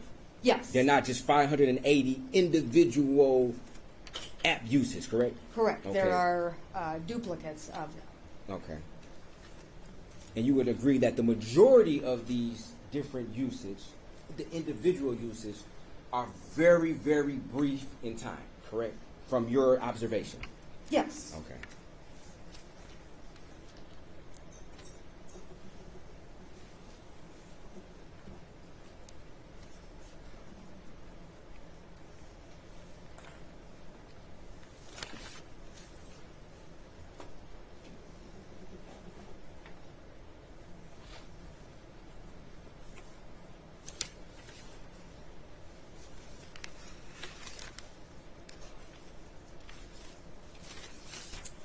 Thank you. No further questions. Detective, there are some questions about the significance of putting a device on airplane mode. Yes. When a device is put on airplane mode, is that registered as a device event in the Celebrate report? It should be. There are times where I've seen that it has not registered, but so I guess I would say hit or miss. Okay. Does, I guess, the timing of one of these devices going into airplane mode, does that have any significance to the analysis that you did in this case? No. Regarding Jeff Herbstman's phones, there was some question about location data on his phone. Correct. Just to be clear for the jury, are you familiar with some types of phone location data that can be obtained from a cellular phone provider directly? Correct. Yes. And do you work with that sort of data? I do not. And is that different or the same as the type of data that you can get directly from a cell phone? That is different. This is from an extraction, and you can get tower information from a provider. So the Apple iPhone versus a T-Mobile provider. Two different sources of information, two different sources of data. And when it comes to the location data on Jeffrey Herbstman's phone, are you familiar with whether there was any relevant location data from the surrounding days, or was it just this one period of time for which there wasn't location data? So similar to a few of the other phones, the locations indicated that they were enabled, but based on whether it be permissions or different sources, there were none collected within that phone. So there was no useful location information collected from several of these phones. And when it comes to the location data that is on the victim's phone, showing you what has been admitted as Exhibit 42. So this type of information, where looking at row 12, for instance, where we get a point in time and then a set of GPS coordinates, would you have wanted to know that sort of information if it was available from the defendant's phone? Yes, I want to know all of the information from all of the phones, And if available. from the extraction that you did you try to pull all the available data from his phone? Yes, I do that with any phone I handle at all. I try to pull everything that I can. And was there any sort of granularized GPS information like we see in row 12 here on Exhibit 42 when it came to the defendant's device from the relevant period of time? No. Okay. And looking at Exhibit 44, the device information report for the defendant's phone, you see where it says location services enabled. Yes. Are you able to tell just from this when location services were enabled? No, I'm not. Okay.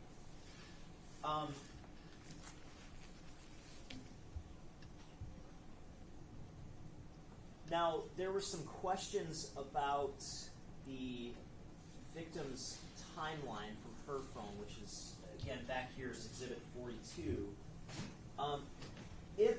If hypothetically she had taken photos during this period of time or taken videos, would information about those videos or photos show up in this timeline?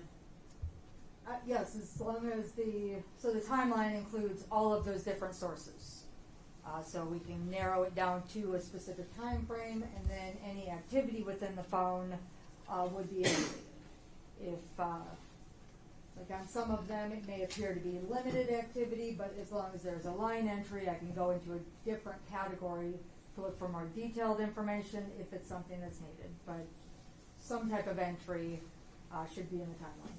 And are you able, using Celebrate, to recover photos or videos that have been recently deleted? It depends. The media, recovering deleted media can be more challenging, but a breadcrumb or a source would still show. It's whether or not the challenging part comes, whether or not that image or that video is able to be put back together and like played or viewed. That can be hit or miss, but the notation that it was there at one point, there'd be some kind of a sign or that breadcrumb that would still be there. And when a recently deleted video or photo is able to be recovered, is that the sort of thing that would populate in the timeline like we see on Exhibit 42? Yes. Okay. And just to be clear, are you aware of any videos or photos during this time frame when it comes to the victim's device? I'm not from the timeline section, no. Okay. And there were some questions about this police scanner app. And did you familiarize yourself at all with the sort of weather functionality of the app? I did. And can you explain to the jury what the sort of weather feature of the app is like? Yes, so the NOAA is the National Oceanic and Atmospheric Administration. That is the source of the radio or scanner for the weather sources, and that is an automatic and continuous automatic loop that says the weather in particular geographical locations. I did also go to the app itself on my phone because I cannot look in this phone, but on my phone, and I found limited sources, weather sources for Michigan. So I did not listen to every weather station that was available. I did check for the Michigan locations. And so is the weather functionality like the typical weather app on an iPhone where you look and it just lists out a location and the temperature and the weather conditions, for instance? No, this is a scanner app. So this is scanning for broadcast. There isn't any visual radar picture or anything to look at on a scanner app. It's just playing a continuous loop that's an automated voice that just tells the weather over and over and over again in certain geographical locations. Okay, and when you opened up the phone as depicted here on page 3 of Exhibit 124, did you see anything about the weather pop up? No. And what was it that was visible when you opened the phone? So I can tell that the last scanner radio station that was playing was the Detroit Police Dispatch. Thank you. Nothing further. Now, you stated that you were able to find limited sources for Michigan weather, correct? Correct. Which means that you found some sources for Michigan weather, correct? Correct. Okay.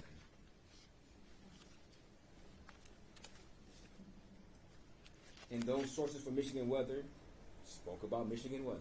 That's a fair statement, correct? Not in the generic sense, no. In the locations, geographical locations they were programmed for. Right, exactly.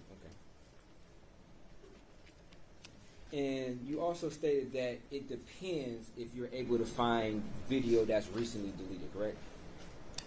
It depends on whether or not, it might be a little bit harder to find it, but you stated that it'll have some, maybe a breadcrumb or two. It would be harder to recover that, yes. Okay. Yes, media sources, yes.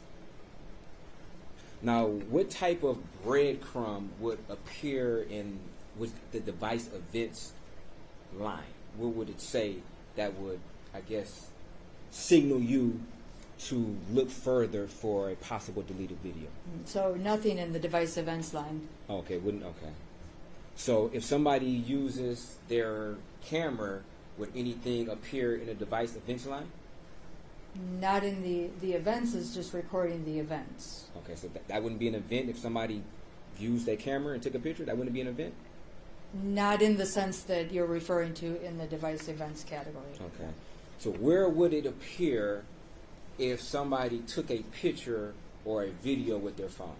You can look in the video section or Okay. the images section. Okay, because maybe I'm confused. I thought a question was proposed of you of whether or not in the timeline events line, a timeline events section of the phone or device events, there would depict that the phone or the camera was used. Was that the question? Because No. if we go to Exhibit 41. Okay, I'm not sure which one is 41.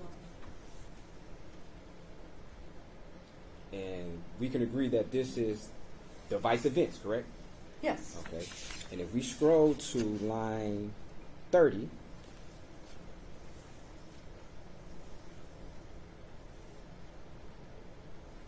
it indicates the camera state was on, correct? Correct. Okay.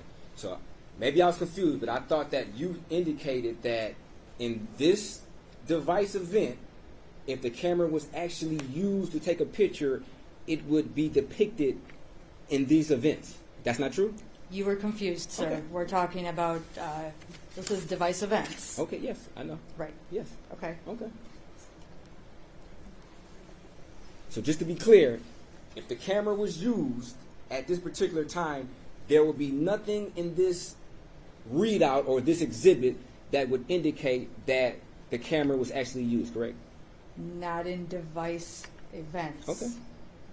You would have to go to another portion of the phone to see where the videos are stored at and then check through there, correct? That would be one location. Okay.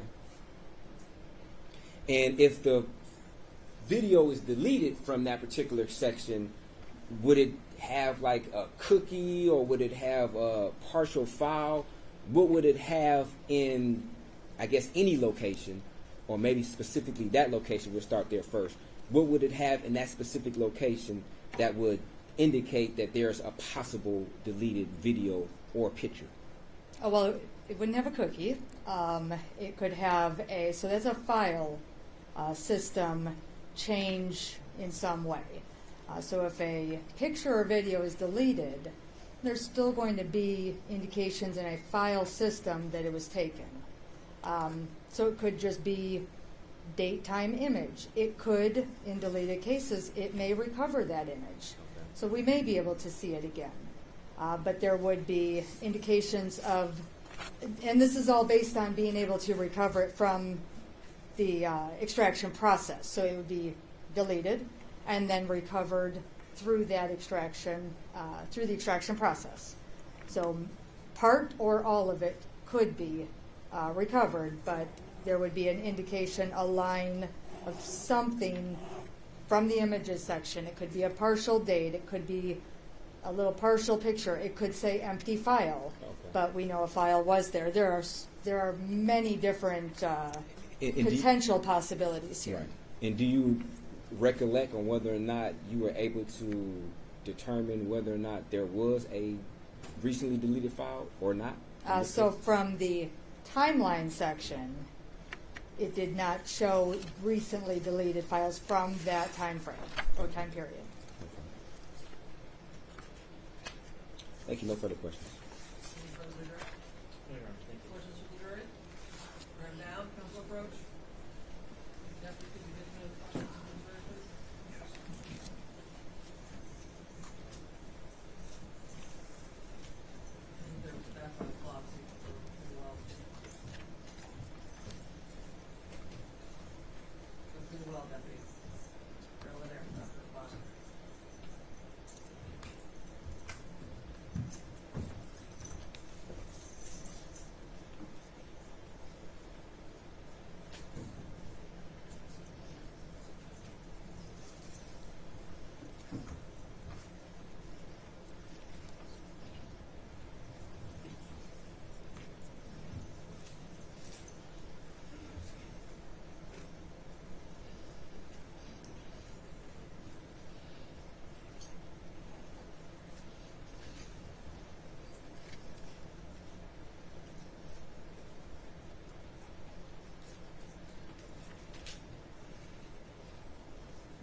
It is open for public use.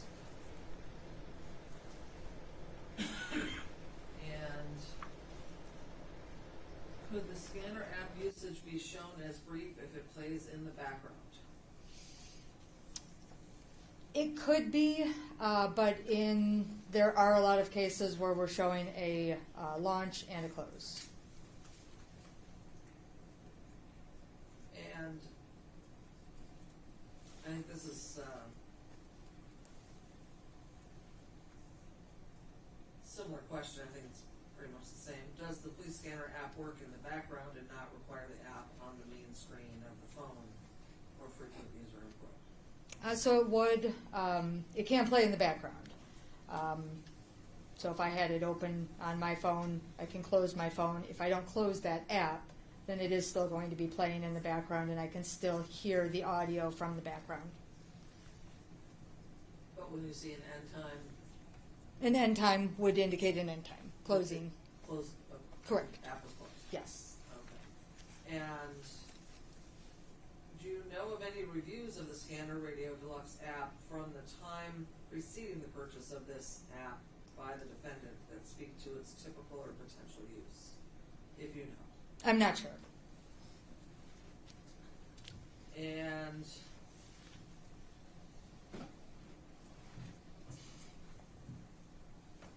would you agree that the phone GPS location is a one-way communication from the satellite to the phone, and the phone uses a data connection to place its location?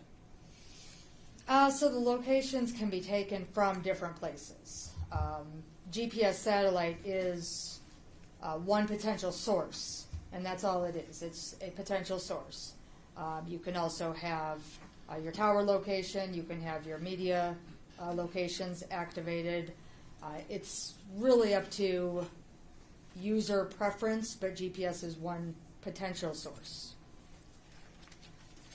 And can a device update itself while the device is powered off, regardless of if it's in airplane mode? Not if it's powered off. For updates to take place, a device has to be on and connected to the internet for any type of update or activity to take place. Any further questions based on those? No, Your Honor. Mr. Brown? Yes, just briefly. You stated that, based upon your analysis, that the app appeared to be open and closed down, correct? Correct. Okay. And you would agree that GPS location is more accurate than cell phone location as far as being able to pinpoint a more of a precise location, correct? We're talking GPS versus towers? Yes. I would. Okay. And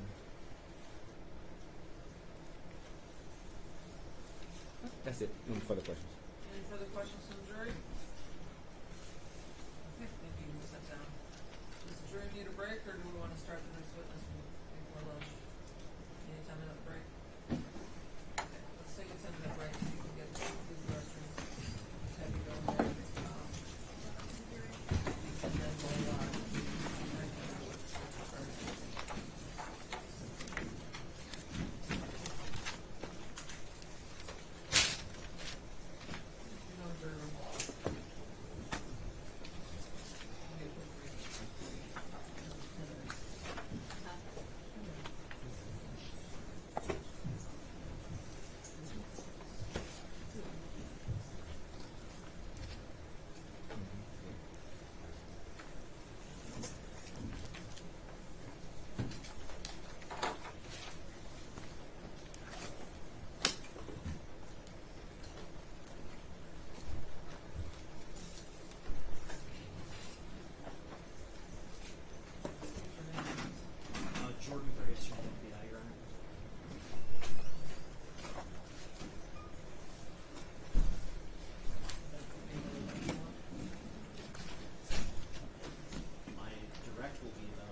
Yeah, I saw that. We Yeah. got a break by 3:40 tonight. Okay. Yeah, and close Make sure stuff we down. do that and get out of time tonight.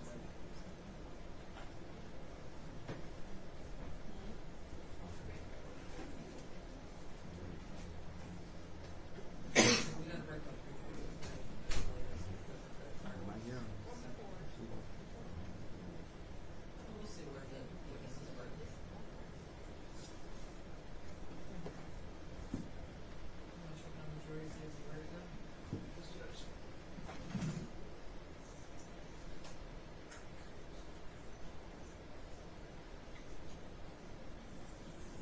The informal person.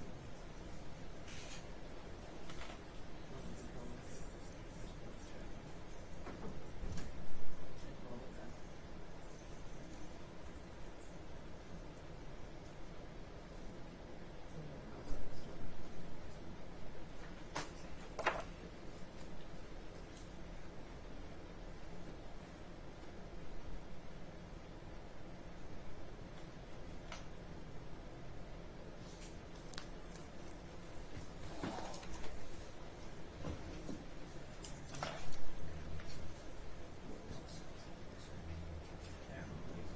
Okay. Ready to go? Okay.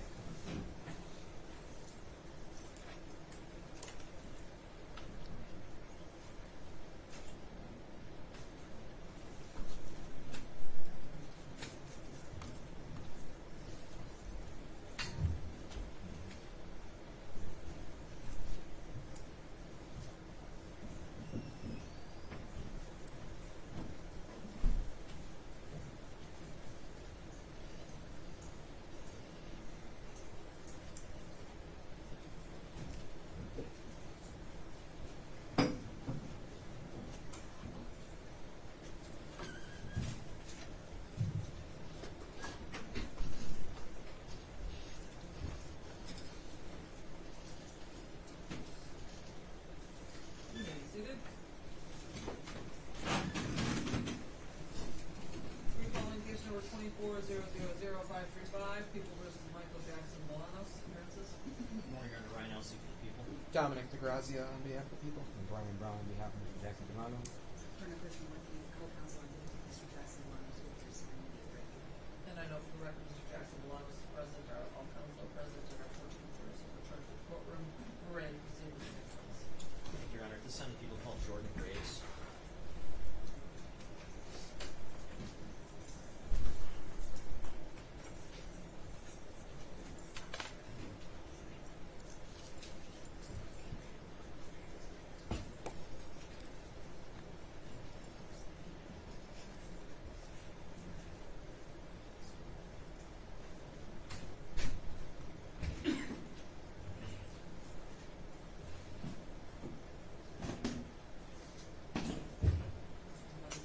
Do you swear to affirm to tell the truth, the whole truth, and nothing but the truth?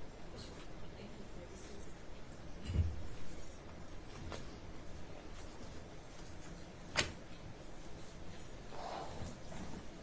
Good morning. Please pull the mic close to you and state your name and spell it correctly. Everybody hear me? My name is Jordan Graves, Jordangrav, is in Victor, E.S. Thank you, Your Honor. Sir, could you tell the jury what you do for a living? I am a senior digital forensic examiner at the FBI. And what do you do as a senior digital forensic examiner? It's my job to acquire data from evidence items, evidence material, to analyze that data, make it reviewable, searchable, categorized, and allow investigators or other interested parties to review that data. From there, I would produce reports of data of interest and then potentially give presentations on those findings like I'm doing today. And how long have you been doing that sort of work for the FBI? I've been involved in the forensic examiner program in general since 2013. And what sort of training and education do you have to do the type of work you do? So prior to my involvement in this program, I earned a master's degree in media forensics from the University of Colorado at Denver. Upon entering the program, anybody that enters in as a trainee, so an examiner that needs to go through some training. That training includes over 400 hours of classroom training, as well as additional certifications and tests that need to be passed and gained in order to proceed, as well as some practical exercises as well. So many, many hundreds of hours of training, hands-on and in the classroom. And when it comes to the field of performing extractions of cellular devices, have you testified as an expert in that field before? Yes, I have. And approximately how many times have you testified as an expert in that field? Specific to that field, multiple times for the Circuit Court of Cook County. That's where Chicago is, in Illinois. I've testified as an expert additionally at the Northern District of Illinois. That's federal court, again, Chicagoland area. And then I've also testified as an expert in a military court proceeding at the U.S. Marine Air Station Cherry Point. So basically a court-martial. I've testified as a forensic expert as well.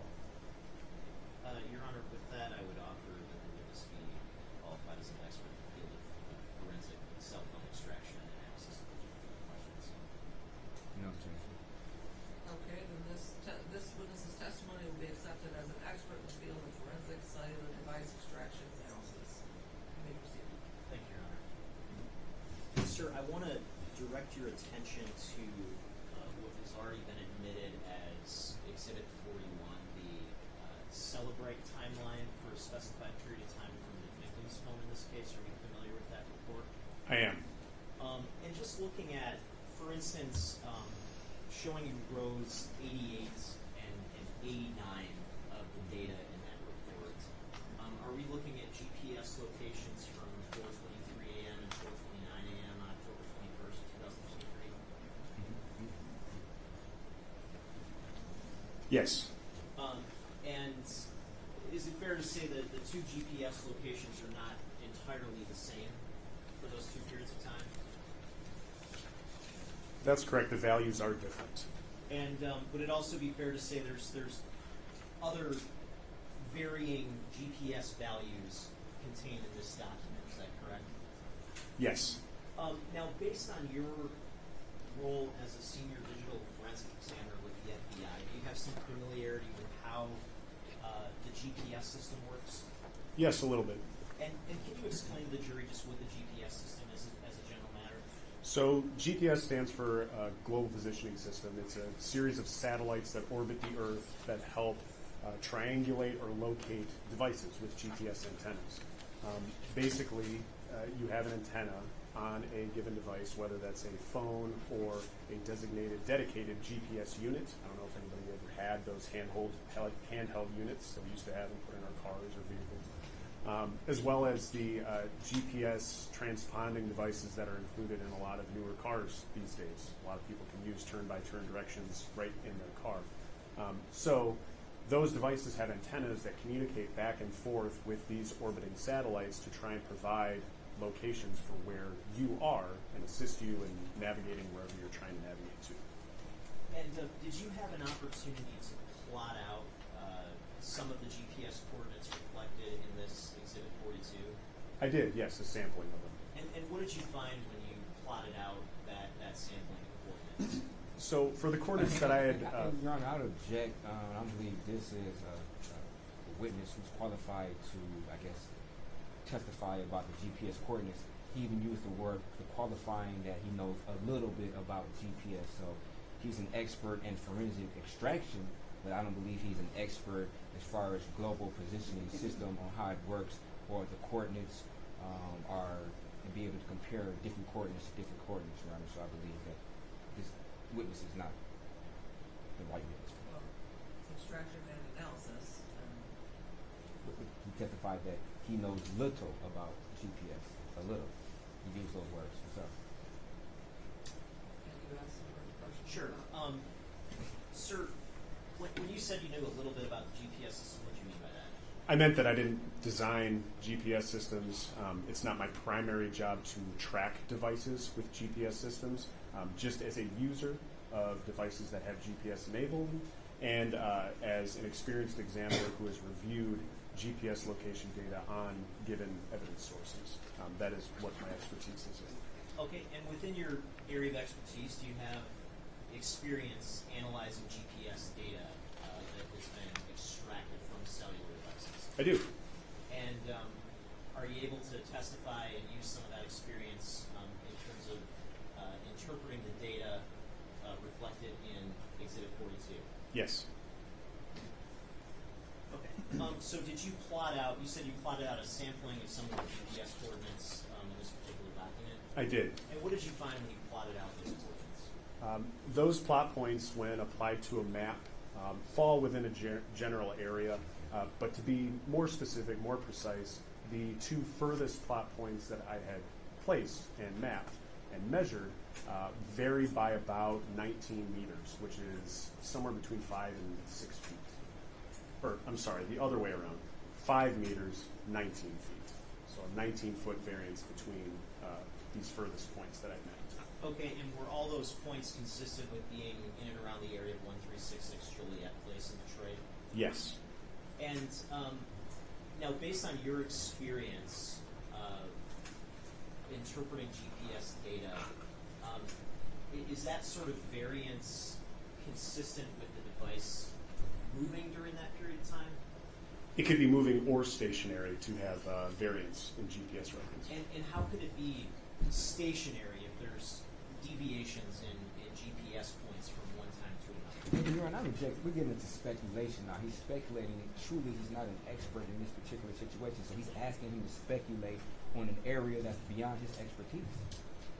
Well, Judge, he's qualified to testify in this, and the defense opened the door to this by speculating that the device was moving at the time. Well, not with this witness. This is the improper witness. If he wanted to cross-examine the witness that I crossed on, if he wanted to direct that particular Right. witness, but this is a whole different and witness. that's why we asked Senior Digital Forensic Examiner Graves to look at this data, because he has more experience with the GPS system and testifying about this than Detective Marcos. And I don't believe he's ever said he's been qualified as an expert in global positioning systems and testifying in that. He testified that he was been certified as an expert in extraction, but not as far as analyzing global position.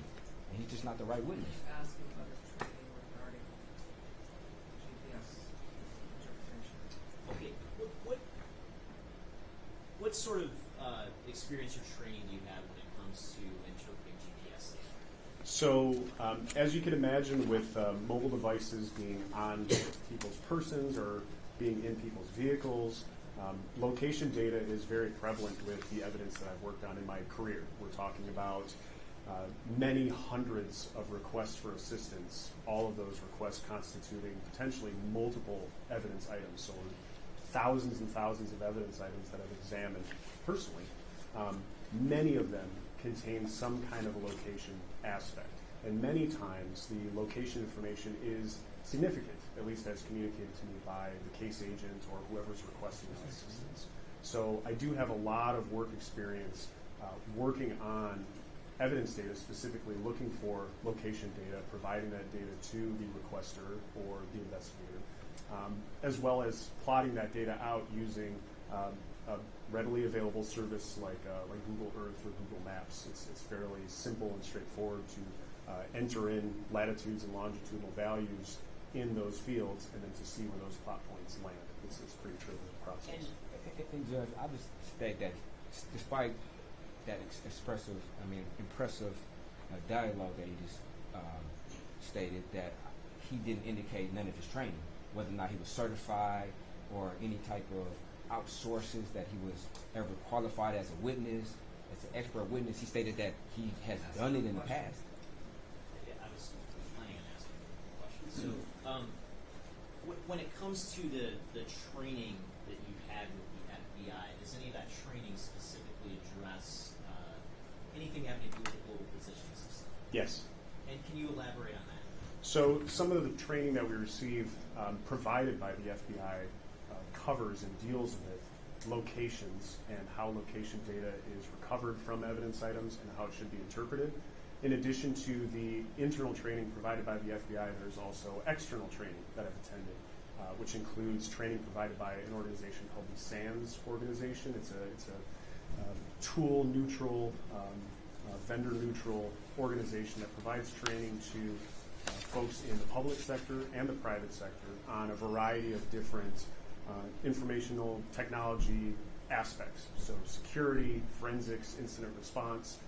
One of those courses is an advanced smartphone or mobile device forensic course. It's 6 days long. I work all day. You have a certification at the end, which I've earned.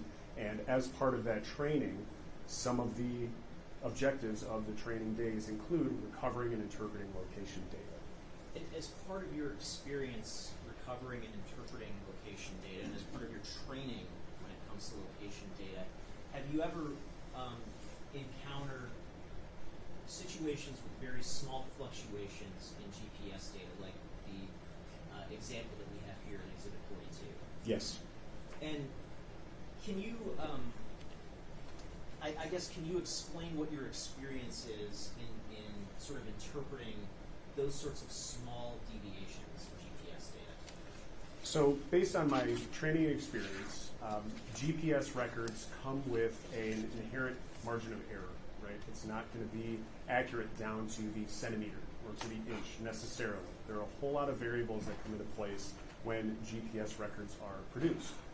The system itself is a series of orbiting satellites around the Earth that are constantly moving and trying to connect to however many devices are using those satellites. The devices themselves may be moving or may be stationary. The Earth itself is orbiting the sun and rotating. And upon the Earth, the devices in question may either be, may either be in an open field or somewhere without much man-made or natural obstruction, or the devices could be residing somewhere where there might be more natural and man-made obstructions. So mountain ranges, large buildings, poured concrete and rebar, all of these type of places, all these types of structures that are on the Earth's surface can obstruct GPS signal to satellites. And so hypothetically, if you had GPS data from a device that was perfectly stationary over the period of 5 hours, would you expect that GPS data to be uniform for that entire 5-hour period? In a real-world application, I would expect the GPS records to potentially fluctuate at least a little. Now, in terms of your extraction and processing of data when it comes to cellular devices, what sort of program, what sort of computer program do you use to process data from a cellular device? So the tools that we use as forensic examiners, they can vary depending on what kinds of evidence that you're looking to conduct your examinations on. Two of the more popular ones, not just for the FBI, but across the forensics industry, we're talking about other public sector groups as well as private sector entities, include Celebrite, the Celebrite suite, and Axiom. Axiom is a product that's made by a company called Magnet Forensics. And they both effectively achieve the same goals, which is to take an extracted data set and to parse through that data set. When I say parse, I mean iterate through the data set, read the data, this big long string of characters, letters, numbers, and then make interpretations about what that content may be, and then present them to you as lists of possible artifacts, location data, device information, chats, internet activity, any of the data that you might anticipate would be populated on a mobile device could potentially be recovered from these tools. Now, are Celebrite and Axiom the same exact computer program? They're not. If hypothetically you were to take the same data set and process it with both Celebrite and Axiom, would you expect to see the same exact results? I would expect the results to be largely consistent with each other, with the possibility of some minor changes between each two resulting data sets, because you have to remember these tools are developed by separate companies, written by separate engineers using separate coding language, and they're private companies. They're trying to make money, so the interest in them is maintaining their intellectual property, maintaining that code. I don't even get to see that code. So they won't know what each other are writing, therefore you would anticipate that the results would be at least slightly different. That's why it's important for us as forensic examiners to be generally tool agnostic, meaning using a tool, using multiple tools, verifying results, and being as sure as you can of what it is that you're seeing. And in connection with the investigation into the death of Samantha Woll, did you obtain raw data from an iPhone associated with the defendant in this case? I did. And did that data come from the Detroit Police Department? It did, yes. And when you obtained that data, that raw data, what did you do with that data? That data, as I understood it, had already been processed using the Celebrate forensic suite. So I used Axiom as requested because at the time, to my understanding, Axiom wasn't available for that DPD personnel to use. Okay. And when you processed the data using Axiom, were you able to generate a sort of overall report of the data? Yes, sort of an encapsulation of all the different kinds of artifacts that Axiom had recovered from the given data set. That set of results was generated, yes. Okay, and did I ask you to come prepared to authenticate a subset of sort of extraction reports from the overall data set? You did ask me that, yes. Okay, and did you go into your overall sort of body of data from the Axiom program and confirm the authenticity of those reports? I did. Okay. I'm holding first what's been marked as People's Proposed Exhibit 126. May I approach your honor?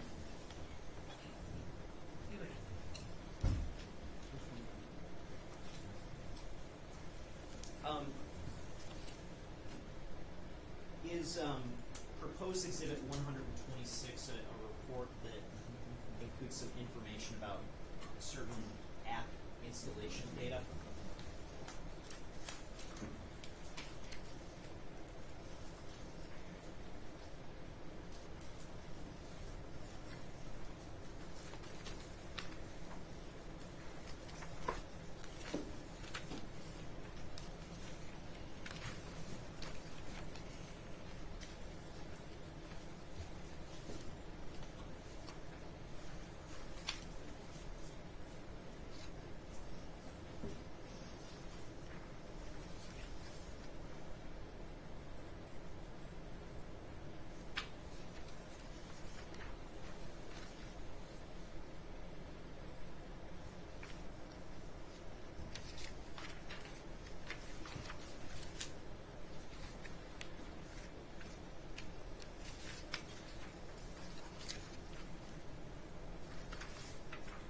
Yes, this is a series of records pertaining to app installation, yes. And in terms of the apps that are referenced, is it specific to scanner-related apps?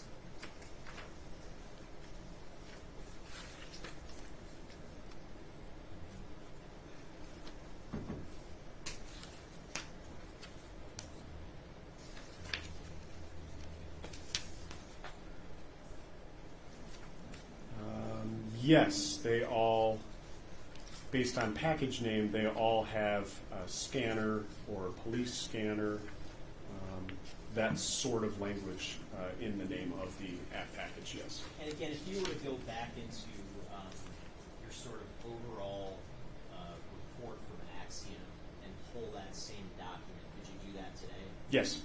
Your Honor, I move to amend Proposed Exhibit 126. Was that one of the ones you alluded to earlier, or is it about this one?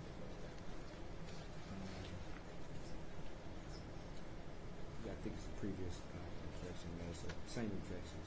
Okay, well, it'll be admitted subject to the prior objection, right?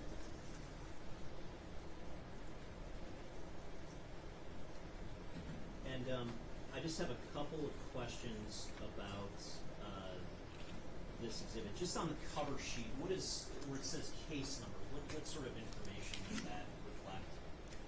So the whole series of numbers following that case number entry, the first portion, DE, stands for Detroit. That's the identifier that the FBI uses to indicate what field office this particular case is being worked out of, so Detroit.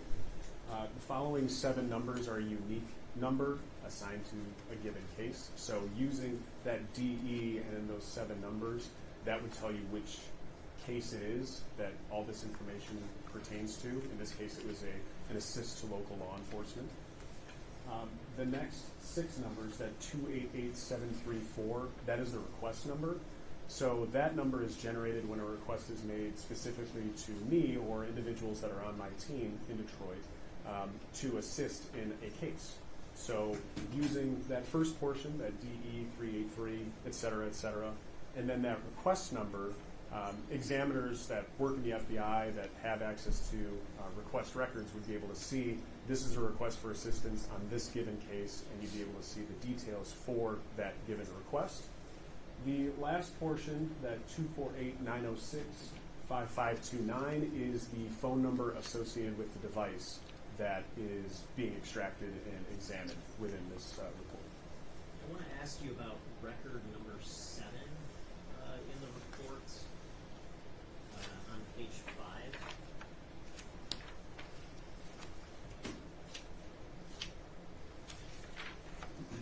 5. Okay. And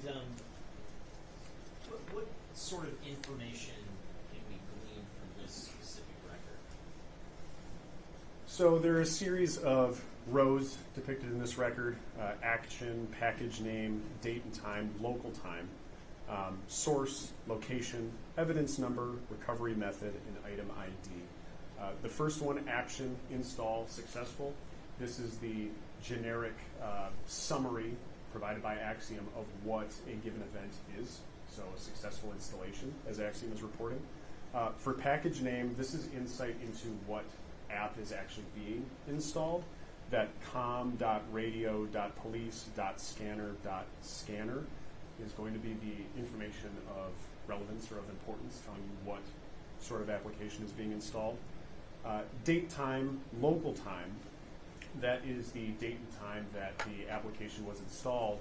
And local time is significant because a lot of times when we're talking about computers or mobile devices, the time isn't necessarily based on your time zone. It's based on something called UTC, which doesn't account for time zones. It's this universal cutoff time somewhere in Europe is where this takes place. And then from there, you would have to adjust for your time zone minus 4 hours or 5 hours or 6 hours as you go into different time zones. And then obviously changing for daylight savings where that's observed. But this local time specific portion gets around that and tells you what the local time to the device was at the time of this record. Source, this is where this record is actually pulled from on the extracted data. So if you were to connect to this phone, say, to your computer and navigate through it like a thumb drive, like you were looking for family photos or something, this would be the series of folders you would have to navigate to and the file you would have to open to see this record. So you can walk right through it. Every time there's a backward slash, that's a new folder you have to open. And then finally, this mobile_installation.log.0, that's the name of the log where this record came from. Underneath that is location. This is the quasi-physical place on the device of where this data exists, not in terms of within these digital folders, but actually on the device. It's different with mobile devices because with computers, the language we used to use was for spinning hard drives that actually have physical platters that had information stored on them. With these flash storage devices that we refer to as flash, there isn't a spinning mechanism or moving parts that constitutes this storage mechanism. It's all chemistry. It's all chemical reactions. It's all electronics on chips. But anyway, that offset, that location, is where in the stored medium this record would be. Below that is evidence number. That is just the name of the source that this data ultimately came from. So you'll see it's HF23-273, which I was led to believe is the case number for the Detroit Police Department. Then Apple iPhone XR is what it says. 248-906-5529 dumpfile.zip. That .zip is an archive. It's an encapsulation of the data extracted from the phone in one container. Underneath that, recovery method parsing. That just means through its normal iteration process, the software found this record and is displaying it. It didn't have to do any kind of advanced analytics or second passes through or anything like that. It's just traversing through, finding it, recording it.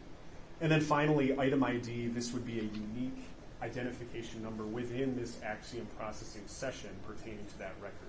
So as you go through all of the records for all of the artifacts that were recovered from this device, all within this same session, each record would have an individual ID number.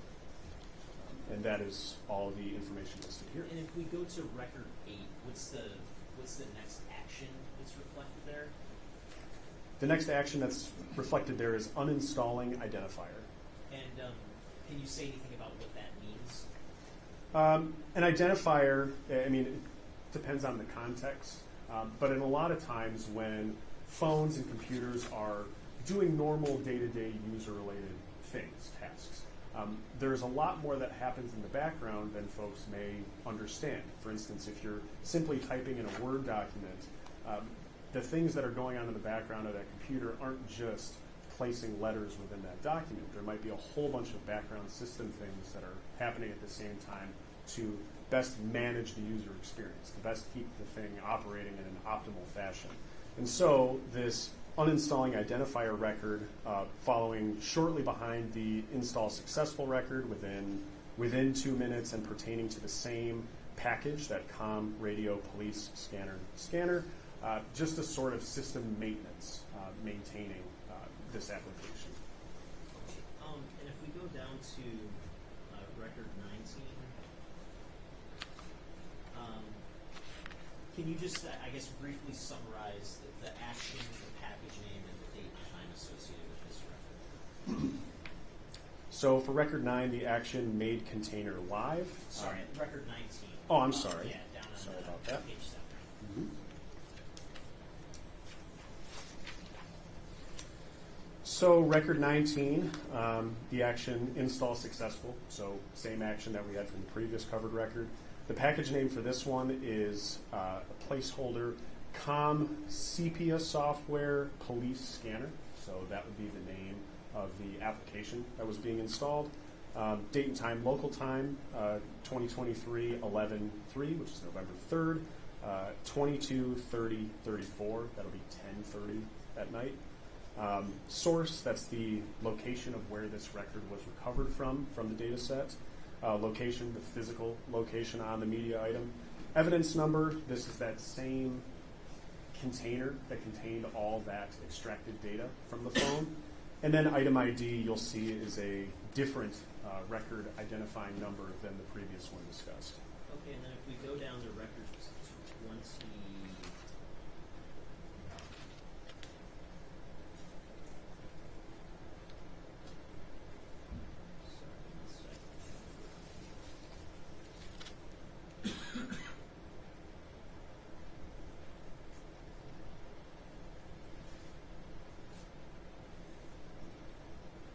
If we go down to record 24,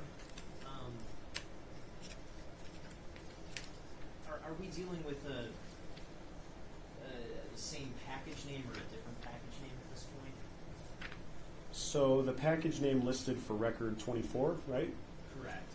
That's Net Gordon Edwards Scanner Radio Deluxe. That's not a package name that's been discussed previously by me. Yeah. Okay, and so how many package names relating to scanners have we discussed so far? So this would be the third one by my count. Okay, and what's the date and time associated with this particular action in record 24?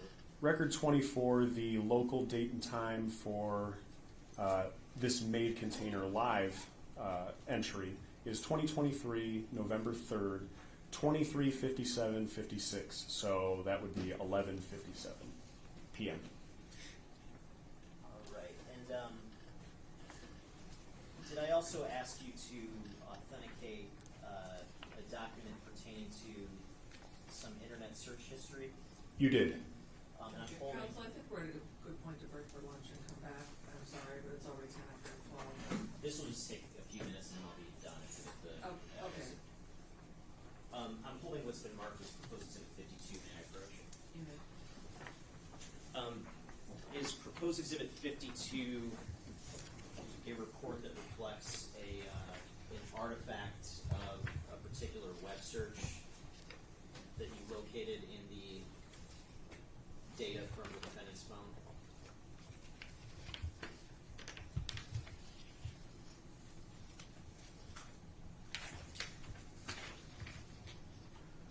Yes, this document details web searches that were recovered from this given phone data set, yes. And again, if you were to go back into the overall extraction from Axiom, could you generate that same document today? Yes. I move to admit proposed exhibit 52. People's 52 is admitted. And if we scroll down to page 4, record 1, could you indicate what the search term was associated with this particular record? So the search term, which would be the phrase, the term or phrase or words that were entered by a device user, is blacklight sees what with a question mark at the end. And is there a particular date and time associated with that search term? There is. And what is the date and time? The search session start date and time is 10/30/2023, so October 30th, 2023, at 2:19:18 a.m. UTC. So this goes back to what we were talking about before, where information may be stored either with a local time or in UTC, where you would have to manually account for that time difference based on time zones. Okay. And are the other records contained in this exhibit duplicative with this record?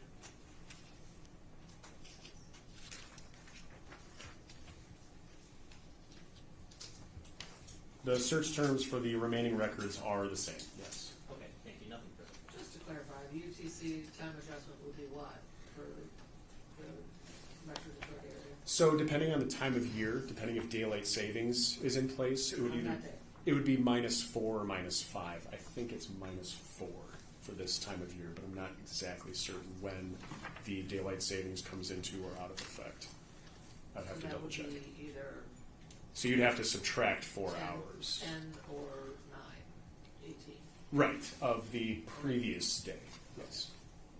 I just wanted to clarify because no one ever said what the time was. Is your cross going to be lengthy? Do you want to wait till after lunch? Okay. Sorry, we're going to take a break for lunch. Understood. We're going to break for lunch. It's almost 12:15 right now. Deputy versus Michael Jackson-Bolanos appearances. Good afternoon, Your Honor. Ryan Elsey for the people. Dominic DeGrazia on behalf of the people. And Brian Brown on behalf of Mr. Jackson-Bolanos. Good afternoon, Judge. I'm Kristen Blanket here in this co-counsel on behalf of Mr.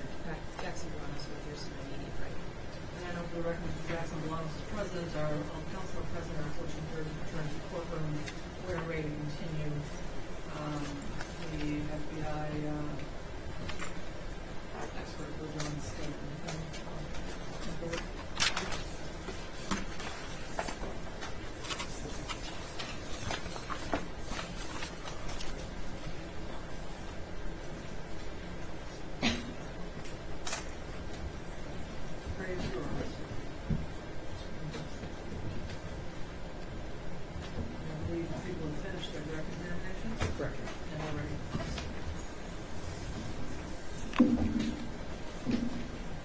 Good afternoon, Special Agent.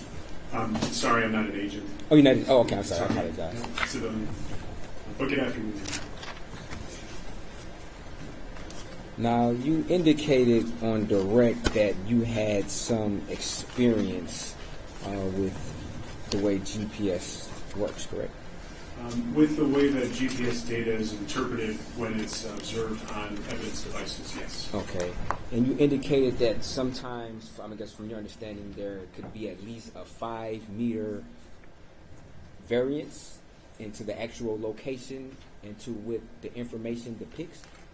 You're talking about a variance between where a device actually is versus the location data that's recorded. That is correct.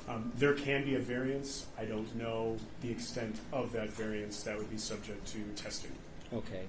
Now, you indicated in this particular case that you were able to input the longitude and latitude to find out the coordinates, correct? A sampling of them, yes. Okay. And when did you perform that analysis? When I was preparing for trial with the prosecuting attorney asking me to review some of these materials that he had planned to ask me about. Okay. He provided a list of exhibits for me to review, then took those sets of coordinates, plotted them, calculated where they would be and how far apart those coordinates would be. Okay. And can you just give us a time frame estimate on when you had this conversation and you performed this analysis? Ballpark? Ballpark, it would have been within the last few weeks. Last few weeks? Okay. So would it be fair to say when you originally did this analysis of the particular phone that you did not input these coordinates into any type of database to determine what the coordinates were? That is correct, yes. Okay. Now, you did notice a difference in the coordinates on different line items, correct? Different records of the location? Yeah, yes. Yes, some of those records were different. Yes. Okay. And you're not able to definitively say whether or not that device did not move from one time period to another one, correct? Correct, yes. Okay. And it's very possible that if the device would have moved, say, 5 feet, then it could have been a change of the coordinates as far as the longitude and the latitude, correct? Yes. Okay.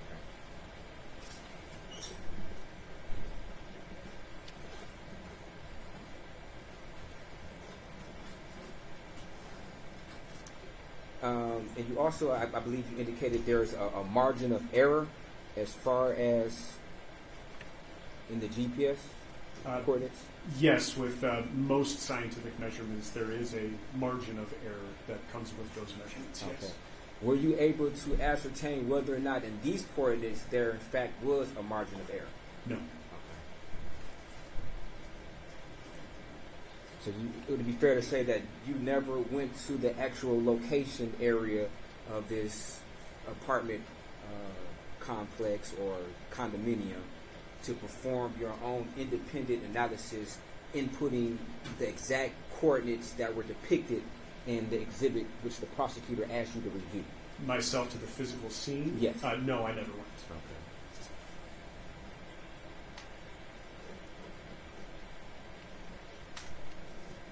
So would it be fair to say that when you inputted the coordinates, all you were able to ascertain is that it was in the general area of a particular address?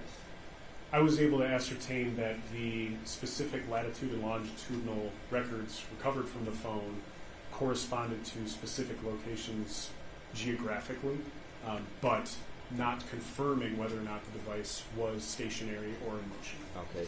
And you weren't able to, I guess, determine where exactly, as far as inside of the apartment complex, those longitude, latitudes would have corresponded to, correct? That's correct. I did not do that. If you were able to go to the scene and do an independent analysis as far as inputting these particular longitude, latitude, and being inside of the apartment, would that have gave you a better, I guess, opinion of whether or not these coordinates could have been accurate and, whether or not these coordinates could have been accurate? It depends on the conditions of the test, but it certainly could have improved that a confidence of a finding one way or the other, for sure. And also, if you would have done this analysis, would you have been able to have more of an opinion on precisely where this device would have been in relation to the coordinates, as far as would have been closer to the door, the back door, would have been closer to the front door, etc.? Again, it depends on the parameters of the testing, the experiment. Ideally, for an experiment like this, as you're describing, you would want a device of the same make and model. You would want as many of the same factors as possible as it comes to software versions, tools used. Even time of day and time of year could be a factor, depending on climate, depending on rotation of the Earth, positioning of satellites. But if you were able to control for as many variables as possible, then yes, you could find potentially more accurate information. Sure. Oh, okay. Were you ever asked to perform any type of independent analysis at the particular scene with a similar device or a device of any sort? No, I was not. Okay. And if that analysis were done, it would be by the request of law enforcement and or the prosecutor, correct? It would be at the request of whoever's making that request. Okay. If the request for examination is valid from whatever party it comes from, and if there is a valid legal authority backing up that request, then I can do request of examination on behalf of virtually anybody. Okay. And it'd be fair to say that you just wouldn't independently say, I'm going to go over to a location and do my own analysis without first getting the authorization and being requested to do so. Self-deployment like that would be very inappropriate. Yeah, okay. I wouldn't do that. Okay.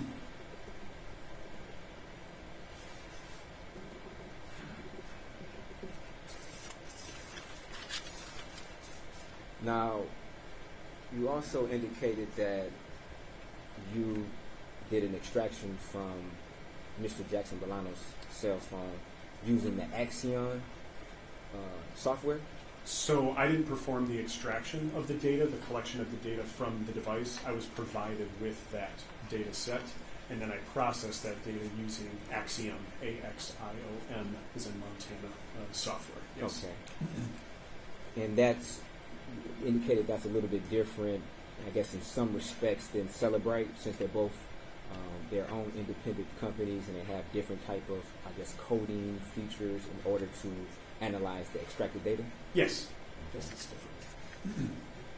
Do you use Celebrate?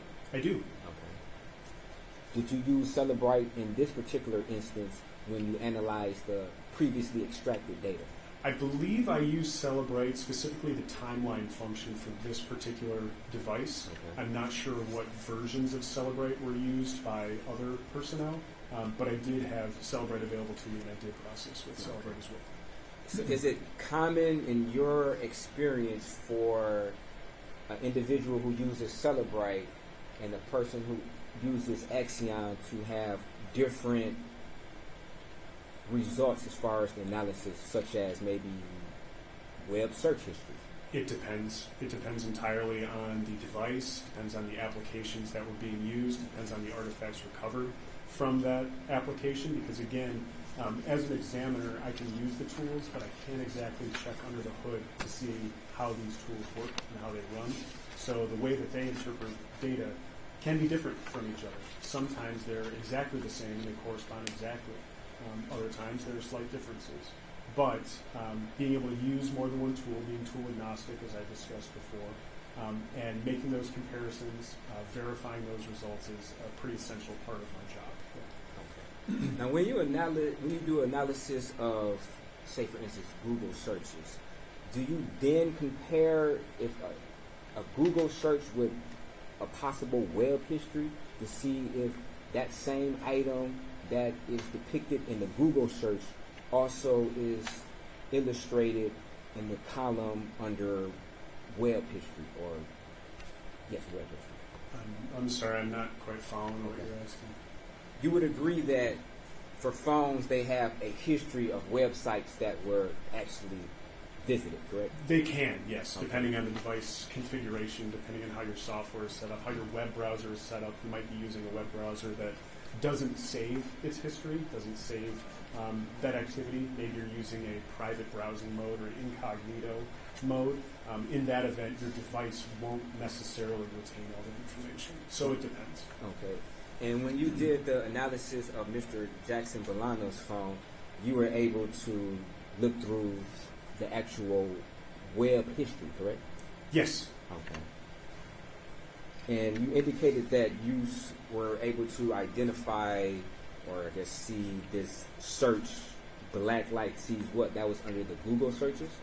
It was in the, if I recall correctly, it was a search using the Google search platform using the Safari web browser on the iPhone, if I recall. And would it be fair to say that when you went back to the Safari's web history, that particular search was not depicted under the heading or title of or column of Safari's web history? It may not have been. I did not look for it there. Okay. Would that be odd, in your opinion, for an individual to use Safari and allegedly use Safari, Google on Safari, to search a particular term, and then if you go to the Safari history, to not find that same search under the history. Would that be an odd scenario? Is that what you're asking? Yeah. Not necessarily. Depending on The how. settings? I'm sorry. Depending on the settings or how they set their web. Well, not just the settings, but actually how the data resides on the device. There are some situations where data, if it's deleted from a given device, it may not appear where you had stored it in a given file or in a given folder. It might be somewhere else, a place where we refer to it in forensics as unallocated space, meaning it's not set up for active storage somewhere. The way that I like to describe it is imagine an apartment complex that's fully filled up with residents, and say one of the residents leaves all of their belongings there. That apartment complex is no longer allocated by an occupant. There isn't somebody living there anymore, but there are remnants of that person's stay there, and some of that material might offer suggestions or information about what was originally stored in that place. It's sort of like that. Okay. And would it be fair to say that you didn't find any evidence that would suggest that this particular search was deleted from the phone or from the web browser? I would have to look again to confirm that information. Okay. But surely one of your tasks was to prepare or analyze this report with this particular search on there, correct? So my given tasks were to take this data, this extracted data from this device, and let Axiom process it and set it up for categorization, searching, recovering possible artifacts, and then to furnish that data to investigators, interested parties, for them to conduct their own analyses, and then to provide greater context if people had questions about the artifacts they were looking at. That was my task. Okay. And one of your tasks in this particular case was a question was asked about a very particular Google search, correct? Yes. Okay. And you analyzed the data associated with that Google search so you could be prepared to testify to that very same search in court today, correct? Yes. Okay. So would it be fair to say that more or less you did your homework in relation to this particular search so you'll be prepared to testify today, correct? I think I would need to review the exhibits or the particular screenshots of these records to be able to say specifically whether or not records were recovered from deleted portions or if they were actively stored. Okay. That's not a question that the prosecutor asked you, if whether or not this particular search was deleted or not? Are you talking about on direct? Before you testified today, was that one of your tasks to see whether or not this search was ever deleted from the phone or attempted to be deleted? It was a discussion that we had about how devices can manage data, about how data can be deleted and what that might look like, and how softwares may recover deleted data. But I don't think we necessarily got in depth about deleted and recovered information specifically to specific terms or records. Okay. Would it be fair to say that had you came across any information or evidence that would have suggested that this particular search was indeed attempted to be deleted, you would have noted that and notified the prosecutor or any other law enforcement? It's certainly possible. Just because data is deleted doesn't necessarily, from my perspective, doesn't necessarily make it any more or less noteworthy than other data sets. Unless we have reason to believe that something was intentionally deleted, or if an investigator or a requester said, hey, look for this specific artifact or entry, we think it was deleted, that would obviously raise my attention to the fact that something might be deleted. But devices retain and delete information all the time, constantly, just a matter of how they operate. If you think about the way that CCTVs and DVRs work that are recording video, that oldest video that can no longer be retained because it can't fit is constantly being overwritten every second, every minute, every hour. It's just how the devices work. So something simply being deleted doesn't necessarily make it important or not. Okay, fair enough. And you said just the fact that it's deleted, it wouldn't, I guess, raise your suspicion unless you had reason to believe that it was purposefully deleted, correct? Not even necessarily if it was purposefully deleted. Okay. If it was data of interest that was deleted, that might be of interest to me. Okay. If I was made aware of that. But even if something was deleted intentionally, that doesn't necessarily mean it's that valuable to me. My job as a dispassionate scientist in this whole process isn't to lead investigations one direction or another. I don't get paid for convictions or acquittals. I don't have any sides in this aside from bringing data out from the evidence and making it available for others to do their review. Thank you. So I just want to be clear because I thought you might have said if it's a particular subject area of importance that you're investigating or you're analyzing, it wouldn't raise your suspicion unless you had reason to believe that that particular area was purposefully deleted. Like, you did not say that? I'm sorry, I'm not understanding. Okay. If there's a particular area that you are analyzing or a particular search term that you're analyzing, you indicated that your suspicions would not be raised unless you had reason to believe that that particular search term was purposefully deleted. Is that correct? I mean, if data was deleted and that data was data of interest, then yes, I would make note of it. Okay. So in this particular case, you had a very specific term that you were analyzing, correct? I had a term that was brought to my attention after the analysis was complete, yes. Okay.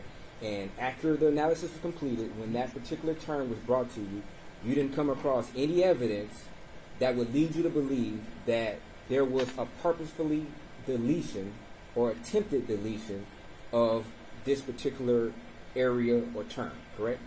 It's hard when looking through a device data set to determine whether something was deleted because purposeful isn't even the most accurate term.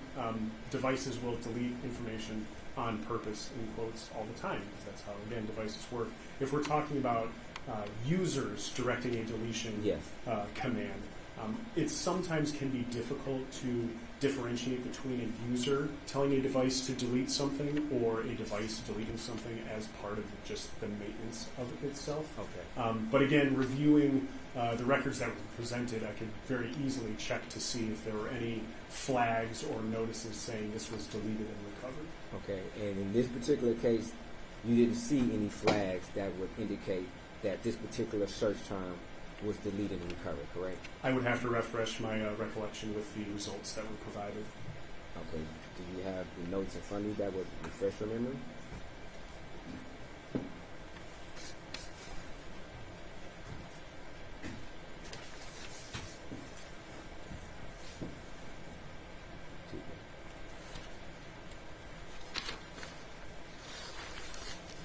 May I? Yes, please. Thank you.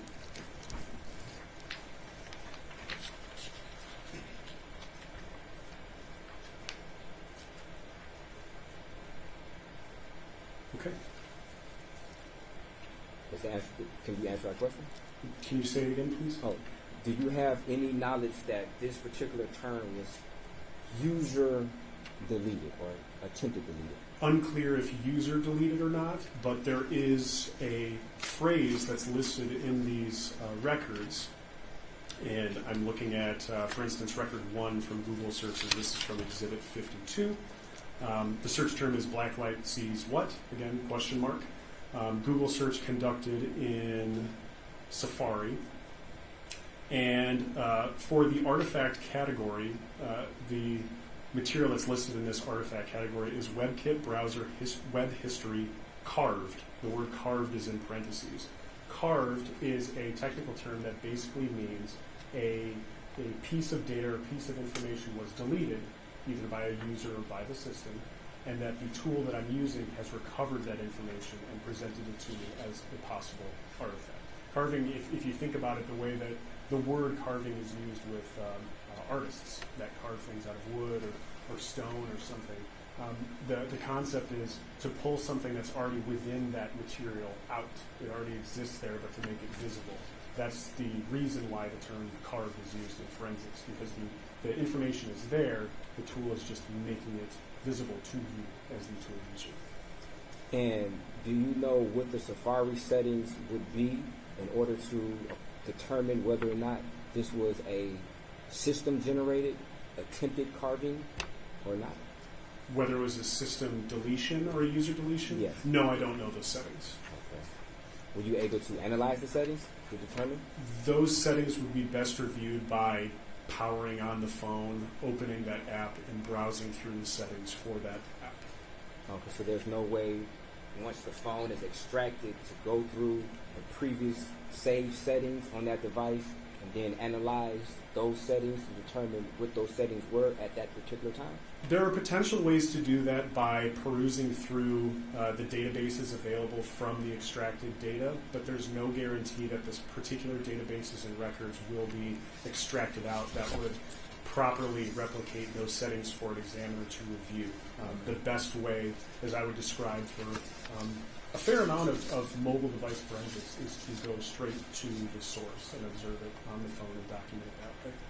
Okay. And did you have an opportunity to do that in this particular situation? No, I did not. Okay. So you indicated that it would be a much thorough analysis if you actually had the phone, correct? It's another aspect to this examination that could be done, yes. Okay. And if you were to analyze the phone itself, that wouldn't be by your own discretion. That would be by a request of law enforcement or prosecutor, somebody along those lines who would then request you to analyze the phone itself, correct? Someone would ask me to do that, yes. I wouldn't do that on my own. Nor would it be a fair statement to say that after you analyze the phone, after you analyze the records, you don't normally request to say, hey, I want to complete my analysis and make sure my analysis is thorough. I want the phone so I can compare it with the analysis from the extracted data. So it's a pretty common misconception for folks that maybe don't do forensics, because we're all kind of desensitized to it the way it's depicted in the media, in TV and movies. There is no complete examination. There is no complete analysis. There's always an extra layer, an extra level that a person could potentially do. If I were to use tools, the argument could be, well, why didn't you just manually review this information? And if I were to manually review the files stored on the phone, it would be, well, why don't you just manually review the actual bits and bytes, the actual ones and zeros stored on this phone?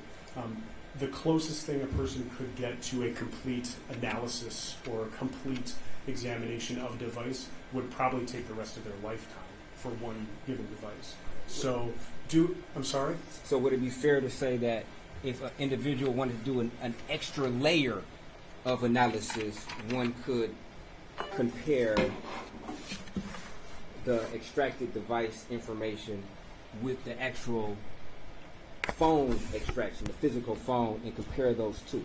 It may not be total, but it'll be an extra level that one previously didn't have, correct? I see what you're asking. That is something that could be done, although it should be noted that all the tools that the FBI uses, that we use, with the exception of deviations from our processes, all the tools that we use go through testing and validation procedures where test data sets are actually run through the tools in order to obtain predictable results. If the results that are obtained are predictable, then we know that the tools are operating the way that they should. They're recovering the data the way that they should. They're describing it to us the way that they should. Therefore, the tools can then be trusted, for lack of a better term. And we do that for every version iteration of a new tool, as well as every new tool that we use in our work. As part of your analysis of the extracted information on Mr. Jackson-Bolanos' phone, were you able to view other search histories that were done on his phone? I believe there were other search terms that were recorded on the device and recovered by the tool, yes. Okay. Would it be fair to say that there were multiple searches of that particular device for haunted houses? I would have to go through to remember it. Okay. And you use the Axiom program, correct? Axiom, yes. Okay. And you're familiar with this program? Yes. Okay. Yes, I've used it. If I had, hypothetically, a Axiom program with the dump of the phone, would you be able to look at that particular, screen to identify whether or not this is the same data that you use and the same software that you use in order to perform your analysis on the phone? Are you talking about the evidence data or the tool data? The software that analyzes the data, or Yes. the same phone data? It's the software. The software. Oh. If the phone was uploaded into Axiom program, would you be able to identify first the Axiom program, and also whether or not this is the same data that you use in order to perform your analysis? Okay, so if somebody else was using Axiom, would I be able to say this is the same software and the same version as the one that I use? Yes. Yes, I would. Okay. I'm sorry, I need to do this up again. It got unplugged, so I have to do this Axiom up again.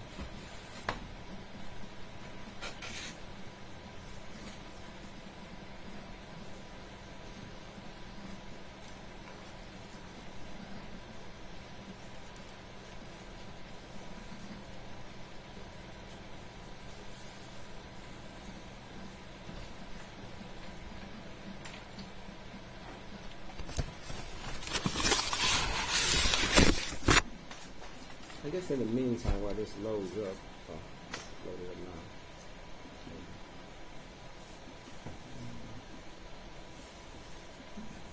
I could borrow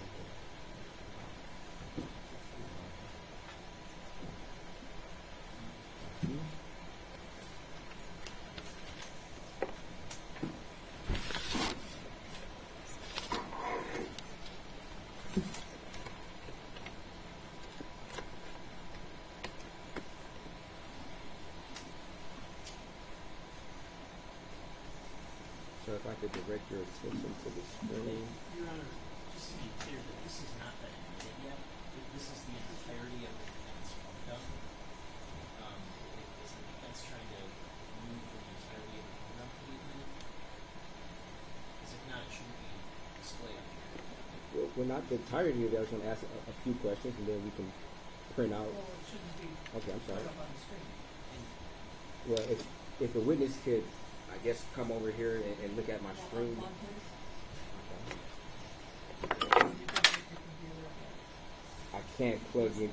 This is a hard drive that needs to be plugged in into the outlet. So if I unplug it, it's not going to. Well,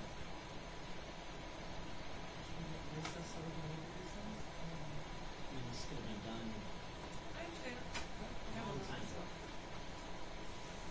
This is How long is it going to take? For him to look at it, it should take no longer than 45 seconds. Okay. How long is it? Go back there.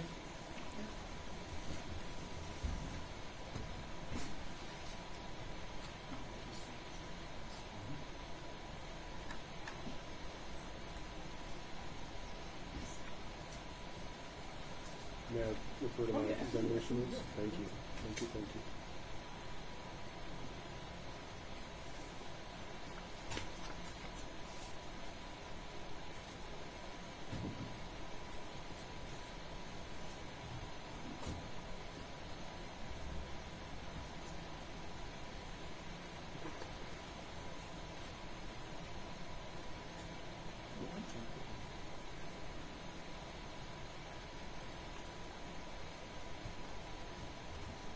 Now, sir, you would agree that this is the same software and the same data that you use to perform your analysis? So what you have on your computer is called a portable case. This is the results report of a given data set. So instead of the fully licensed Axiom software that I would use as an examiner to actually do the analysis, what is on that computer is a portable case. It's a generated version of this software that allows people who don't have the admittedly very expensive licenses for Axiom to be able to review these results in a similar environment. I did verify the version numbers are the same. The name of the software is Axiom. And the case number, that is the that DE letter, those 7 digits, then my request number, then the phone number, those are all the same as well. But it is a portable case version of the fully licensed version. Okay. And would you agree that the data that's contained in this portable case manager would be similar, not the same, as the data that you're working with to perform your analysis?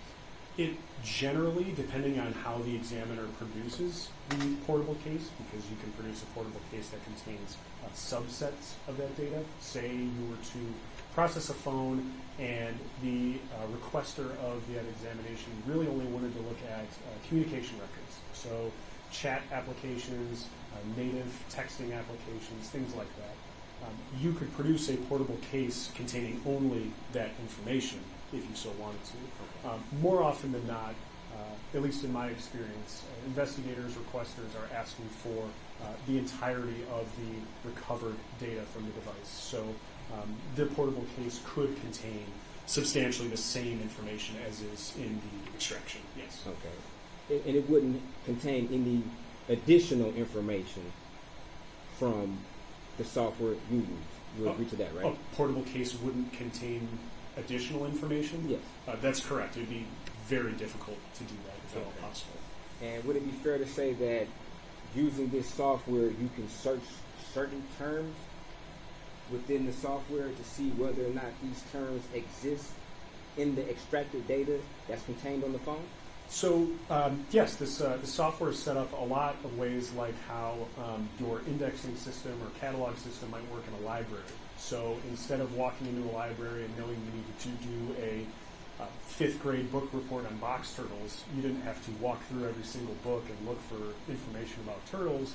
You could go to the nearest computer, search for turtles, see which titles it is that you wanted to look at that would meet what you need, and then you could go directly to where that information is stored. And this software and many forensic softwares operate kind of in that same capacity, facilitating the data for ease of review. Okay. And would you also agree that for some, I guess, web history, or sometimes search history of the extracted device, it doesn't contain any type of date or time of a suspected search? Sometimes date and time information is not maintained among the recovered artifacts, among the recovered information from an evidence item. It just entirely depends on the evidence item and the circumstances around that recovered artifact. But yes, sometimes date and time information is not retained. Okay. And you indicated that you were unaware of whether or not there was various searches for haunted houses on this phone, correct? I would have to review the results specifically for that term to be able to confirm whether or not that was included in the recovered data set. Yes. Okay. And you indicated that this particular portable case manager, in your opinion, wouldn't contain any additional information than the software you use, correct? I believe that's the case, yes. Okay. So it would be fair to say if this particular case manager were to highlight or index certain search terms, you have no reason to believe that in your data, those same search terms would not exist, correct? If data was identifiable through a search on the portable case, I would expect it to be identifiable with the fully licensed version using that same phone data set. Yes. Okay. If we could, I guess this is defense proposed exhibit number 3, search terms that were extracted from the Axiom portable case.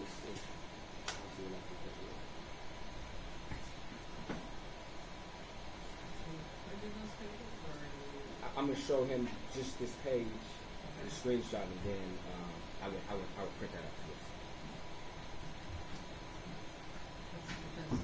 Yes. I'll stipulate to that submission.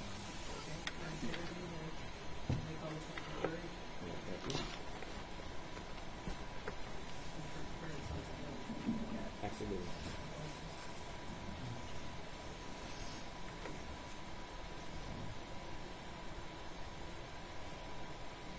Now, you would agree that there are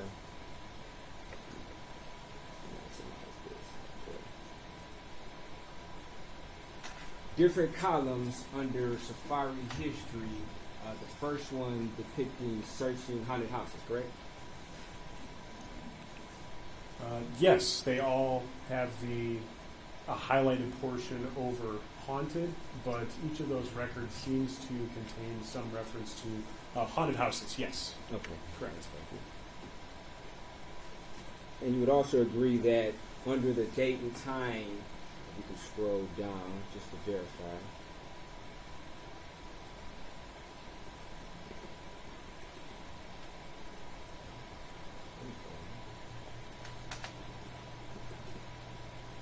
You would agree that there's no date and time for any of these searches that depict haunted houses, correct?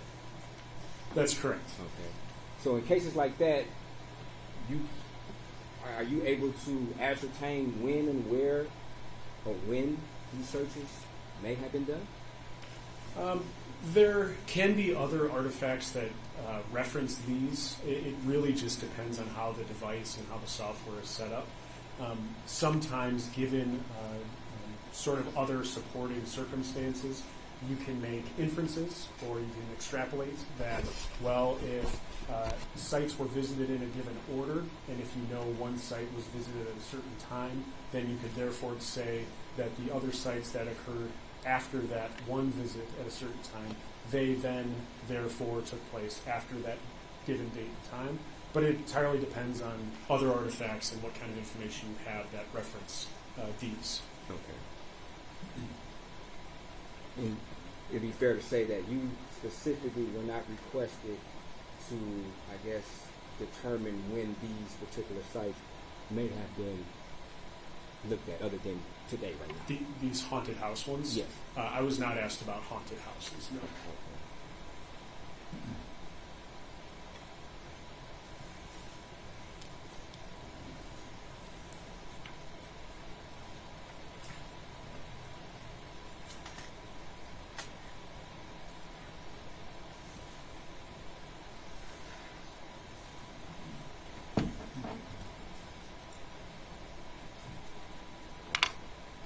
Now, if we go to the bottom, there are 3 different web-related WebKit browser history that states CARV. Now, correct me if I'm wrong, does that indicate that there may have been some type of deletion either manually or automatically of these particular haunted houses searches? That's what CARV generally means, is that a record was recovered from something else, either an unallocated space or from some other kind of file or record that it was pulled out of that and presented, yes. Okay. Is it typical in your experience for, after a certain time frame, for previously visited websites or previously visited web history to then get automatically deleted by the system? Yeah, what you're referring to is called retention time. Users can set this up on any of their devices, on your phones or on your computer, saying some kind of setting like retain search history or downloads, maybe your list of downloads for 30 days or 15 days or 3 days, or never retain it. And that setting is what would determine when things are automatically overwritten. Yes. Okay. And you stated that the only way to know for certain what those settings are as far as the retention of data in relationship to history, you would actually need the physical device in order to determine what those settings are? I think that would certainly be the easiest way to check, would be to power on the device and see if you can access those settings page without an internet connection. Again, the idea of connecting digital evidence to the internet after the fact of an incident is kind of a no-no in my field. We want to try and isolate that from networks if at all possible. So that's certainly the easiest way, is to manually review it that way. But you could potentially try to go through recovered databases to see if those settings were retained in some kind of log or document, but there's no guarantee that that is retained or recovered. Okay. And in this particular analysis, you were unable, or you never had an opportunity to go through the extracted data to figure out what the settings were as far as the retention of the data? That wasn't part of the request Okay. for me. I wasn't asked to do that. And whether or not you choose to do that, it's simply either by request or not. You don't. It's not your own discretion whether or not you would do that particular analysis. Correct? I would, for something like that, I would want someone to have a reason to want to look for something like that. It's not when individuals are requesting assistance from us examiners. Generally, they're not asking what to me would seem like arbitrary questions about how certain things are set up in certain ways. It would need to pertain to some kind of information of interest, just to be reasonable with timing of how long things take and being practical with our resources.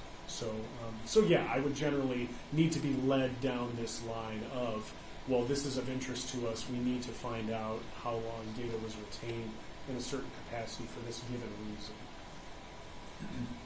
Does that answer your question? Yes.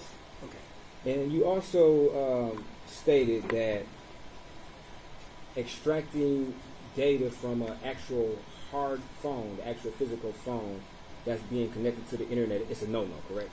Generally, once we're talking about evidence handling procedures now. So when handling digital forensic evidence, one of the first things that you want to do is try to isolate it from outside manipulation or editing or adjustment. As some folks may be aware, phones that and devices that connect to the internet, the data is constantly changing because there's a connection that's being maintained. Sometimes it might be innocuous, innocent data changes. It's certainly possible for smartphones these days to send and receive remote erase commands.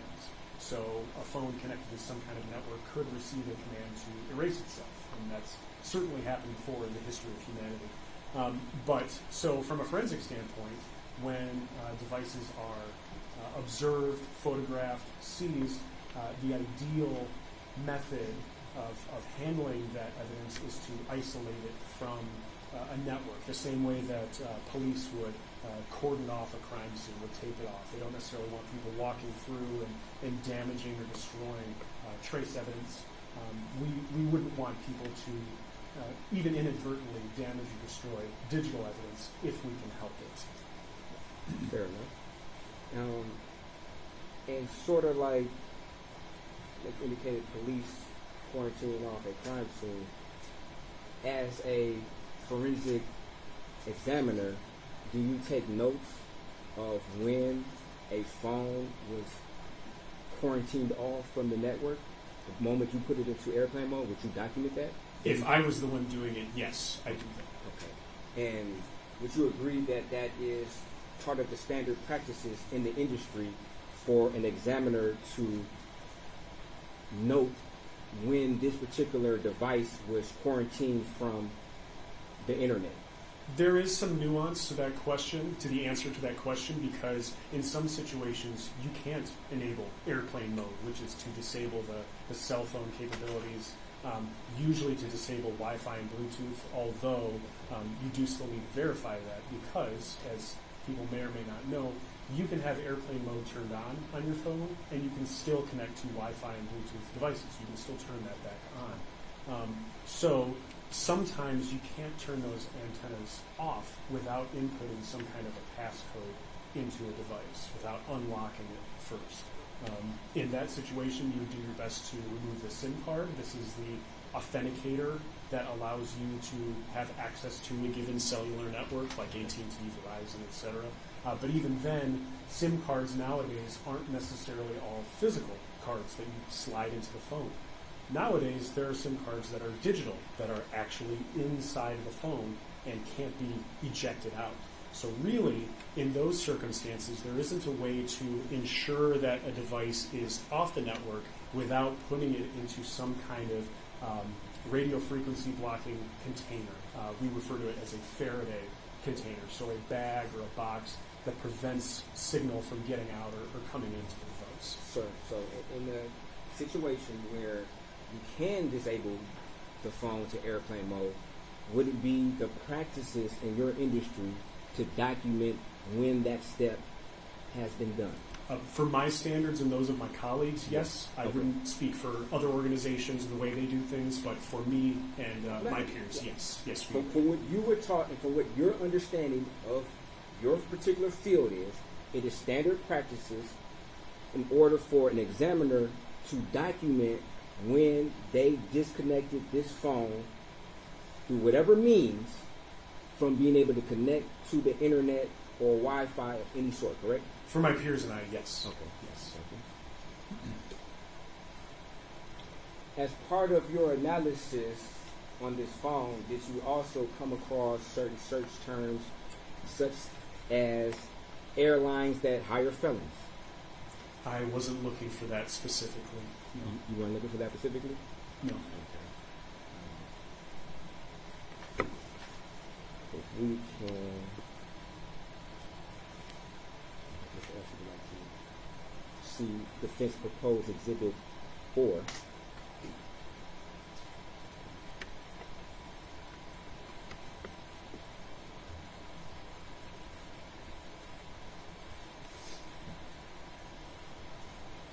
Sir, if I could direct your attention Oh, to... it's behind me. Sorry, I didn't know it was on the screen. Apologies. You would agree that there are multiple search history, Safari history, that indicate airlines that hire felons, correct? Yes, it looks like the search was conducted for the term airline. That portion is highlighted in yellow from the results that meet that search. But yes, in the key detail column, you can see several of those rows read airlines that hire felons - Google search. Yes.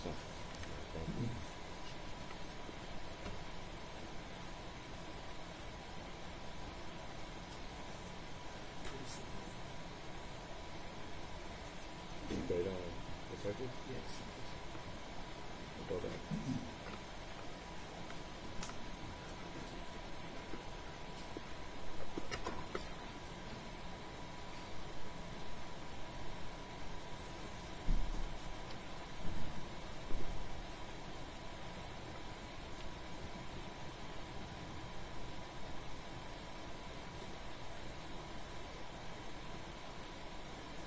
If you use the scroll bar at the bottom, Oh, you can okay. slide the view over. Now, some of these search terms have a date of October the 5th, 2023, and the ones at the bottom, Safari history, airlines that, which I can assume, which it says airlines, I guess I can't assume exactly what the search term is, but You could expand the column. You could make it wider so that we could read the rest of it. Or if you were to highlight that row, you could expand the window on the furthest right that's really okay. small, and then you'd be able to see the full URL. That is the web page that represents this activity.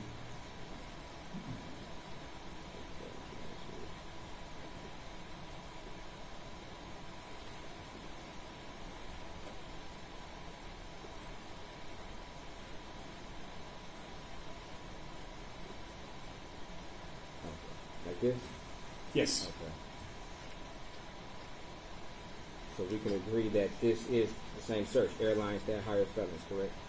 Yes, so that URL at the top, that is the web page that a person or a user would go to result at the airlines that hire felons search results through Google when using Safari. You can see the client equals Safari at the end. Okay, and this doesn't have any date or time that's associated with it, to your understanding? If you scroll that window to Down. the right, Oh. or yeah, maybe you could just scroll that down to see if Okay. it's listed there. Sometimes if the value's not there, it won't even show a date or time option. Okay. Yeah, and that appears to be what's happening here. But we can have confirmation if you slide that sort of middle list, that table, that says matching results, and there's the table underneath it. If you slide that to the right, the other way. The scroll bar at the very bottom, the horizontal scroll bar. This one? Yes, yeah. So if you were to slide that over for us to see the rest of that row, Okay. or those rows, yes. Okay. So some of those records have dates and times associated with them, and some of them do not, yes. Okay. And where it says item ID, how does that that ID associated, or is it random ID, or is it in relationship to what number of the search it is, or can you give us some type of clarity of that? So item ID, I mentioned it briefly in direct. It is a unique identifier that the software assigns to a given record, a given artifact record. So each individual record, not just in this artifact category, but in all the artifact categories, should have a unique ID identifier. That number corresponds to files, folders, basically anything that was recovered from the given device, and it is the software's way of individualizing everything that it had recovered. Okay. Are these numbers given sequentially as far as maybe from the date that this particular information was generated on the phone, being the less of the number, say 1, being the most, I guess, the longest existing data on the machine, versus whatever the highest number would be, which would be the most recent data that was extracted. Is that a way of looking at it, or? I don't think so. I certainly don't think that's how the software necessarily works, that it looks for oldest retained things. But to have a clear, concrete answer, you would need somebody who wrote and developed this software to provide that explanation. You can see some of these records have consecutive numbers or numbers that are very close, and some of them do not. It just entirely depends on when the software got to that given record, and without being the engineer or the person that wrote this code, I wouldn't be able to say how that code is generated. So if we look at this highlighted line where it says last visited on October the 5th, 2023 at 8:01 and 47 seconds, it's given an ID of 14156. And then it seems like a similar search was done right before, maybe a second before, and it's also given an ID number which is 2 numbers off. I think I see what you're asking now, how those numbers could be out of order with the time and date that the records are displaying, correct? Is that what you're asking about? Or just the fact that they're very close in numerical value given the proximity and time on which this data appears to be accessed. It's certainly possible. We also still have to remember that these artifacts might be coming from the same logical place stored on this phone. So the tool might already be, for lack of a better way of putting it, in that neighborhood when it finds that additional record and then itemizes that one. Again, this isn't necessarily universal across all the artifacts throughout the phone. As we know, just being device users, we're doing multiple things all the time on our phones, on our computers, and a lot of things that we're doing aren't necessarily related to each other. You might be on a video conference call with somebody and sending email at the same time, and also checking the scores of the Tigers game or something, all at the same time.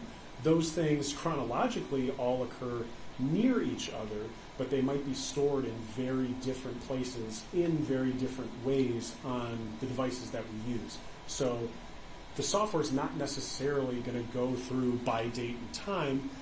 Again, we would need a software engineer from Axiom to be able to say how it iterates through. But the best that I can say is those ID numbers are all unique for each record, for each artifact. Okay. And for the last 3 items at the bottom, you can't definitively say whether or not that particular search was done on a whole nother date for that same term, correct? There's a clue in that I think it reads additional column, where the artifact currently listed at the bottom has a visit order 37. So that could give us a clue as to when, in relation to other sites visited, that visitation may have taken place. But in terms of placing those site visitations on a specific date, a specific time, I cannot say based on what's being presented to me. Okay. And when you say visit order, is that visit order that day, or is it visit order as far as the entirety of sites that this particular device ever visited? We would have to test that to be sure, whether or not this is across the day or across the entirety of the recorded internet history for that device. Okay. for that browser, because that visit order might be different if different browsers are being used. If you have Internet Explorer and Chrome installed on your computer, might be different sites visited, different orders. Okay. And when you did the analysis of this phone, you didn't find any evidence that suggested that there were other web browsers that were used other than Safari, correct? My analysis suggested that the primary browser being used was Safari, yes. The primary or the only?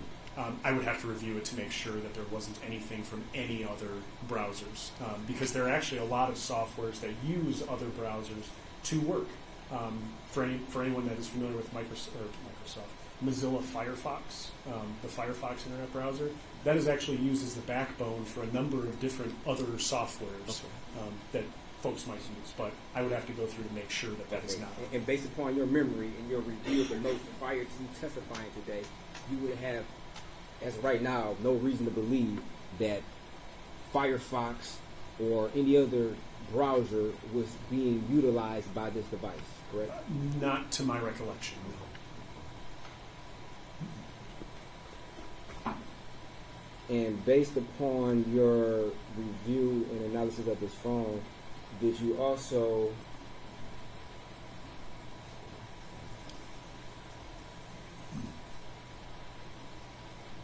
see search terms from Southwest Airlines, potential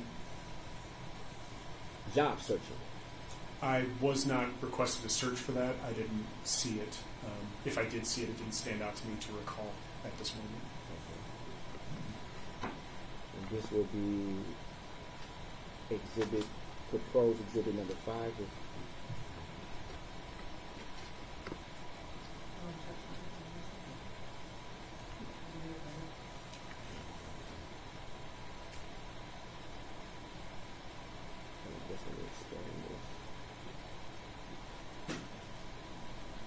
So you would agree that there is Safari history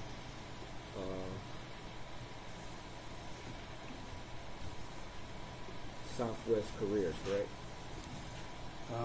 Yes. So of the displayed records, a majority of them list under key details titles. So this would be the actual title of the web page that a website would provide. And it's listing FAQ and then the pipe symbol, Southwest careers. So a frequently asked questions page for Southwest careers without obviously navigating to the URL to confirm. That's what I would presume that these pages would represent. Okay.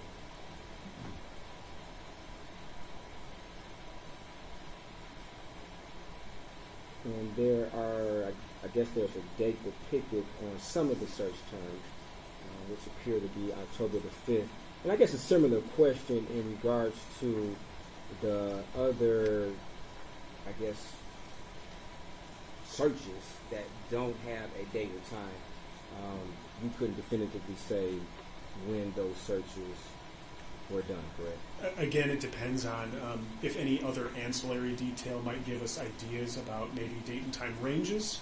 But if the date and time is not recovered with a given record, then it's very difficult, not impossible, to pinpoint a day and time for that record. Yes. Okay.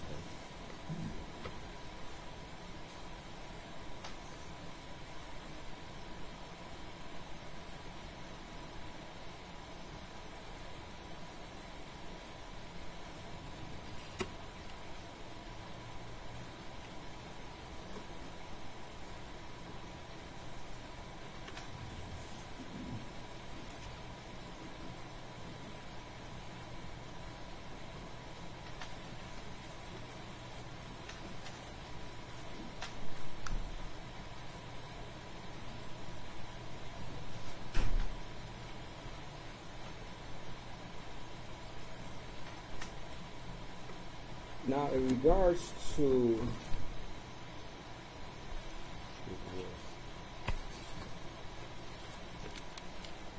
Exhibit 52.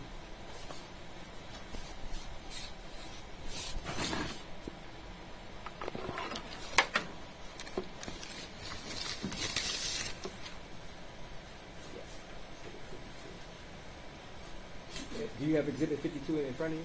I returned the exhibits that were provided to me, whichever number that was.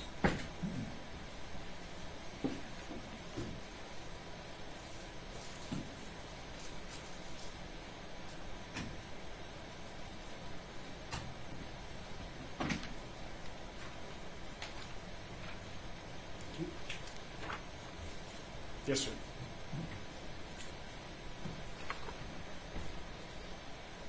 Now, these are Google searches?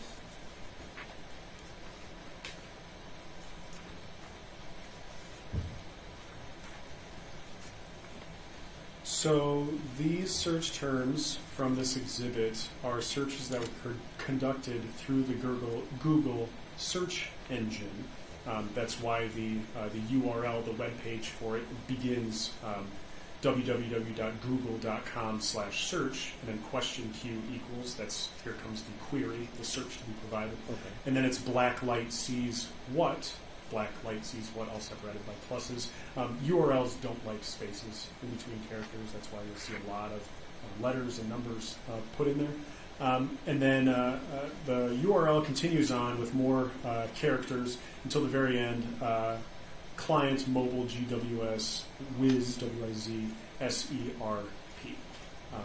But yes, this was a search that was conducted via the Google search engine using the Safari browser.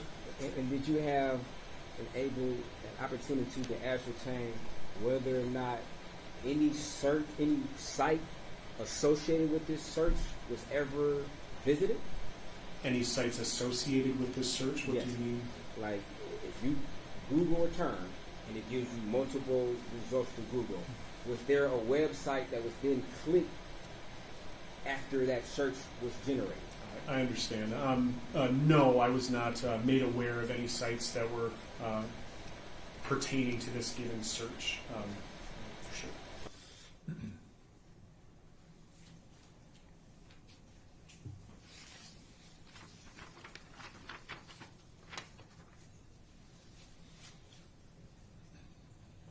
So just to be clear, what you're saying is, as far as your analysis, so let's back up.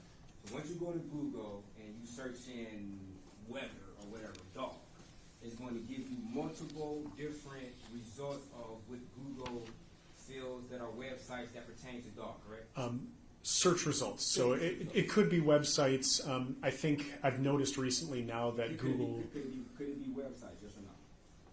Well, websites, yes, among the results, but in addition to other information, potentially. Okay.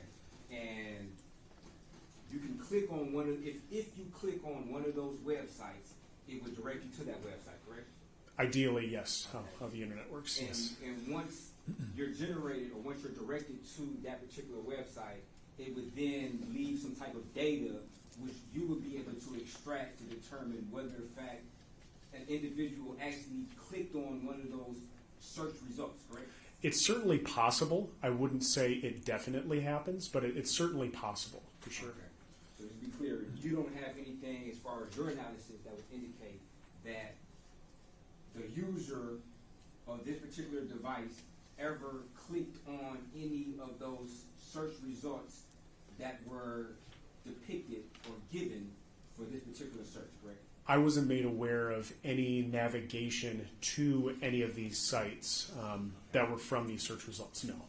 And you were asked to look to see whether or not there was navigation from any of those search results, correct? That's not what I was asked, no. You were not asked that? No, sir. I was asked to authenticate these records from this given exhibit and whether or not they do, in fact, come from the data set I provided. And I did authenticate that, yes. Did you do any cross-referencing to see whether or not any of these search results were actually, I guess, depicted or attempted to be used? I was not asked that either. No, sir. No, I'm sorry. Yeah, I was a little confused. It was kind of confusing. It sounded like it came from my mouth. Did you ever do any independent analysis to determine whether or not any of these search results were actually inquired? As stated before, independent analysis generally is kind of frowned upon from where I'm sitting. Usually we seek some kind of direction or some kind of guidance as to whether or not to go forward with navigating to websites that were recovered from evidence. Obviously, there's some sites that might be more explicit or sensitive or contraband-esque in nature than others. So it's generally our position to not do that on our own. And in this case, I did not do that on my own. No. Okay. When given the task to, I guess,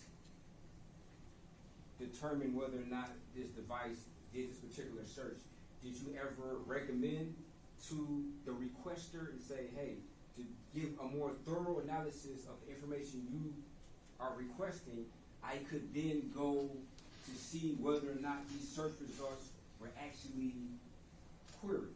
That's not a common function of my job, so that's not something that I offered. Okay. No. And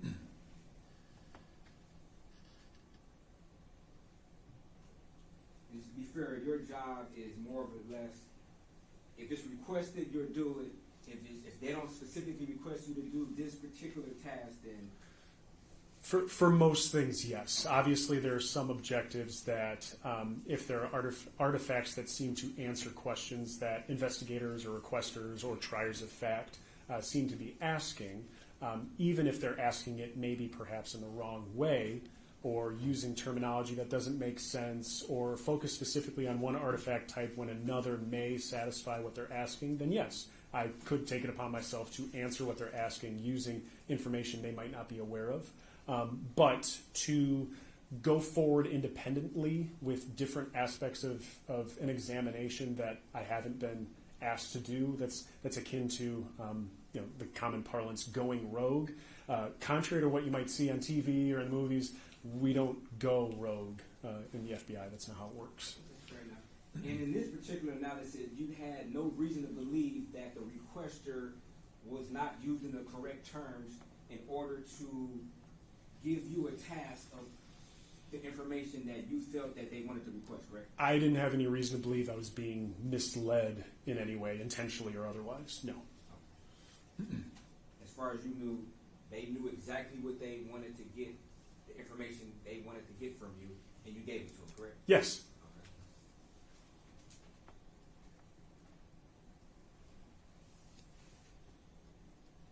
Thank you, sir. Thank you. Sir, I'm wondering if you could step back to my computer and look at a proposed exhibit for me. Judge, would it be okay if he steps down for a moment? Yeah. Thank you. Mr. Brown.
Opportunity to look at what's been indicated as proposed exhibit 134. I have. Sorry, I have. And are those screenshots from the Axiom report for the defendant's phone as it relates to those Google searches for relating to haunted houses? Yes. And the two screenshots marked as proposed exhibit 134-1 and 134-2, do those fairly inaccurately reflect what's actually reflected in the Axiom report? They are fair and accurate representations, yes. Your Honor, I move to admit proposed exhibits 134-1 and 134-2. I'm just trying to verify. It's the first time I've seen this.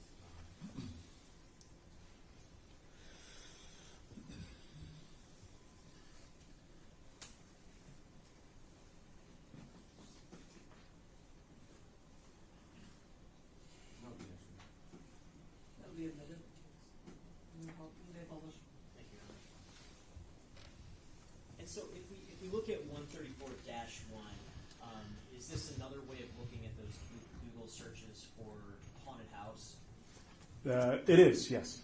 And is there a date reflected there for those searches? The dates listed belong to, there's no good way to do this. The dates listed belong to a column that reads search session and then has the letter S. From my recollection, I believe that column should read search session start time. I'd have to verify that to be sure. But the date and times from most of those rows are in fact populated with data, yes. Okay, what is the date that's reflected in those rows to the extent there is a date reflected? The date that is visible for the rows that have a date is 10/7/2023. That's October 7th, 2023. Okay, now you still have a copy of Exhibit 52 with you, is that correct? I do, yes. And that has the search for blacklight sees what?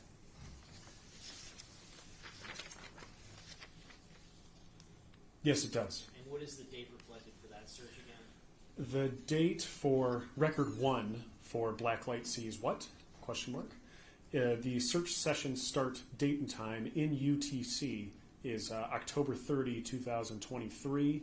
But since it's UTC and the time is 2:19 a.m., if we were to subtract 4 or 5 hours depending on daily savings, the date would actually be 10/29, so October 29, 2023. Okay, thank you. No further questions. Ross, based on that? Yes. If I could have the gentleman maybe approach my computer just to verify that.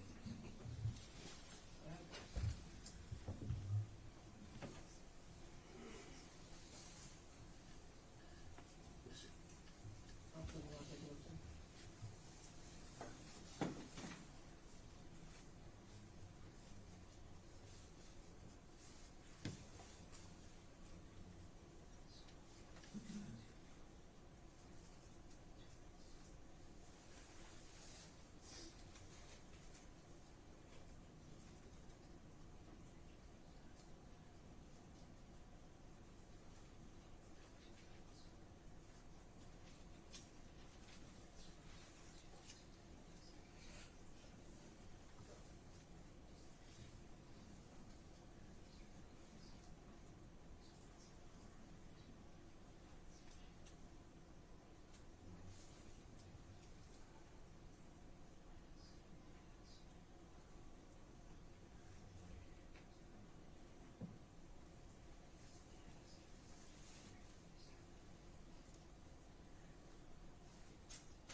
No questions for that. Okay. I appreciate it.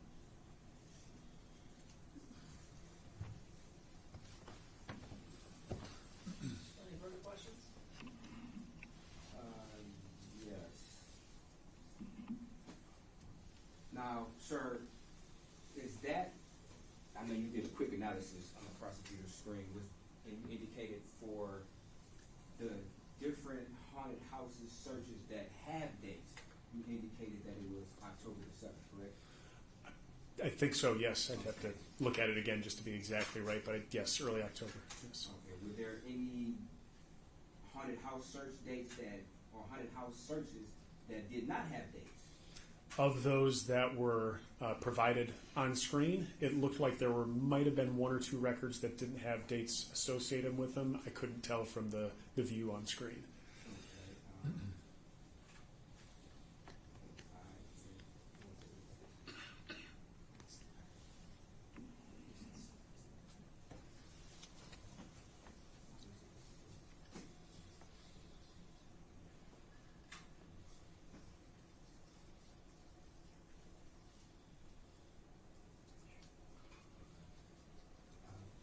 Well, this would be the finished proposed exhibit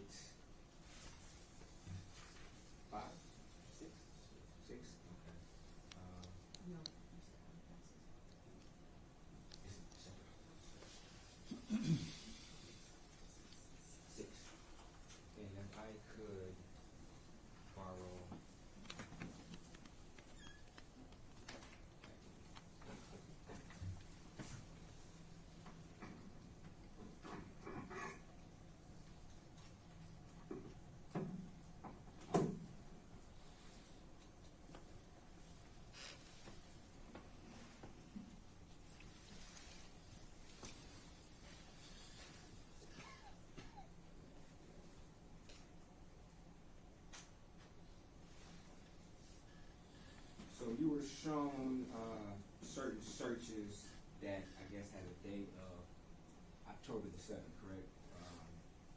For haunted house, correct? Yes, on screen right now is searches for haunted plus house, I think is what the URL says, but you can see the key detail, the webpage titles, haunted house attractions, haunted house near Toledo.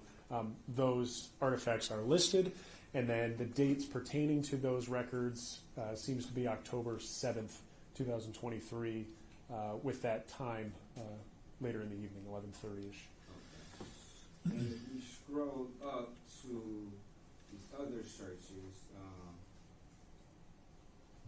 and go over to the date and time of haunted houses, some say Toledo haunted houses, some say haunted houses, you would agree that these have no date and time, correct?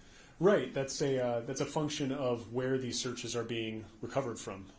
Sometimes searches are retained in places that don't necessarily have a corresponding date and time. Sometimes they are. The tool is just representing what it finds to me. And you're not in a position to say whether or not these are totally separate searches for haunted houses, correct? From where I'm sitting right now, no. I can't say one way or the other whether these are separate searches or the same search just being recorded in multiple places. Okay, and you would agree that they have separate item IDs, correct? They do. Okay. Thank you. No further questions. Further? Nothing wrong with it. Anything from the jury? Write down, Counsel Broach.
Okay, so one of these questions is outside of this witness's expertise, so, but we can ask this one. If you know, were there web or Google search history results present in the phone's Safari web browser history before and after the black light sees what result that was found in the current history?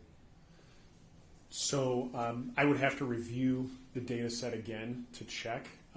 Off the top of my head, without refreshing my recollection, I believe so.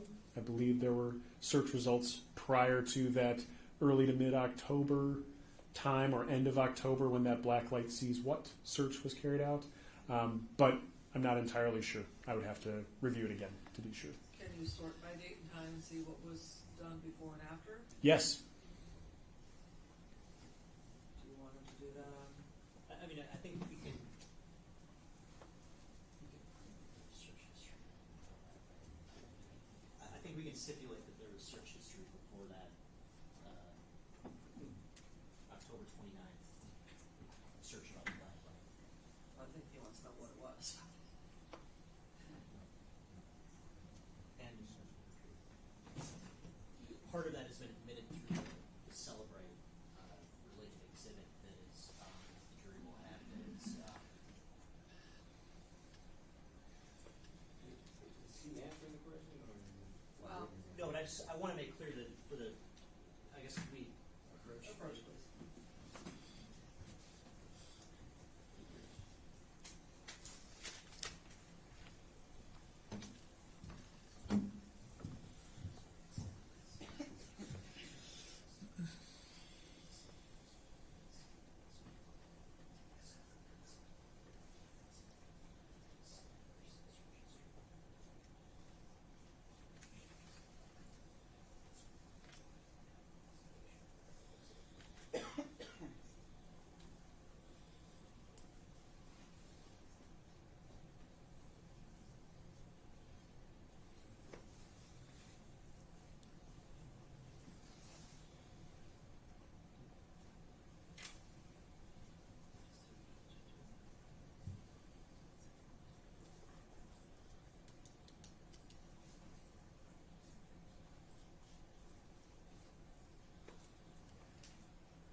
Okay, well, I'll have you ask a follow-up question, Mr. Nelson. Yeah, I think it's around. Mr. Brown, you want to ask a follow-up question? Yes, thank you. As part of your testimony today, the only search item that you were asked about is Blacklight, correct? It was the Blacklight Sees What as per my testimony today. Yes, that was the only term that I was asked about. Okay. You weren't asked any other questions regarding any potential searches other than myself. You weren't asked any questions by the prosecution of any potential searches that, you know, in your mind they may have felt had any type of evidentiary value to this case, correct? There were other search terms that were discussed between myself and prosecution, but I was only asked about that Blacklight Sees What today. And that's the only question that you were asked today on the stand, as far as the Blacklight Sees What? Yes, aside from the haunted house line that you were asking me about. And it'd be fair to say that some of the search terms do not have a date or time associated with it, correct? Yes. Okay. So would it be fair to say that if you were doing a sort of indexing of what order certain searches happened on the phone, you may not get an accurate analysis simply because some of the search terms don't have a date and time? Would that be fair? If I was sorting it by chronologically, so making a sort of timeline of the internet search activity, right? Is that what you're asking? The records that don't necessarily have a date and time wouldn't necessarily accurately be able to be placed in that timeline if based solely on date and time. You would have to use possible supporting artifacts such as visit order, like we had discussed earlier. Okay. And you were not done to you were not asked to generate any report that would reflect a timeline of certain search items from the device, correct? I actually was. Okay. You didn't testify to that today about No, I provided it, but I did not testify to it. That's correct. Okay, thank you. No further questions. Any further? No, Your Honor, thank you. Other questions to the jury? Okay, thank you, sir. You may step down. Thank you. We're already at 3:30. Is it worth putting a witness on the stand for 5 or 10 minutes? Judge, I need to lose 15 minutes at the rate we're going here, so. 10 minutes. Okay. People call Special Agent Brian Toltzis.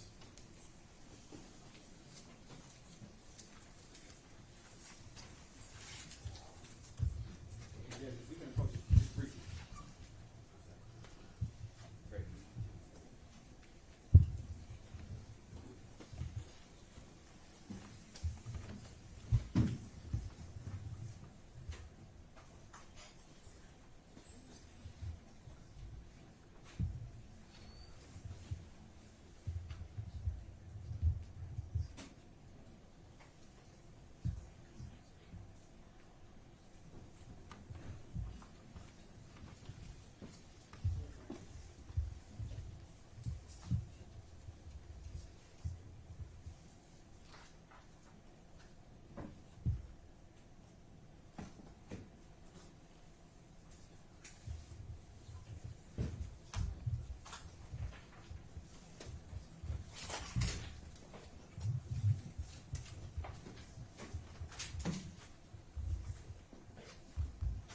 Do you swear or affirm to tell the truth, the whole truth, and nothing but the truth? I do.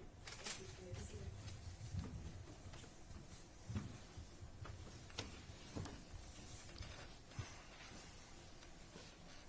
Hold my close to you, please. State your name and spell it for the record. Brian, B-R-Y-A-N, Toltzis, T-O-L-T-Z-I-S.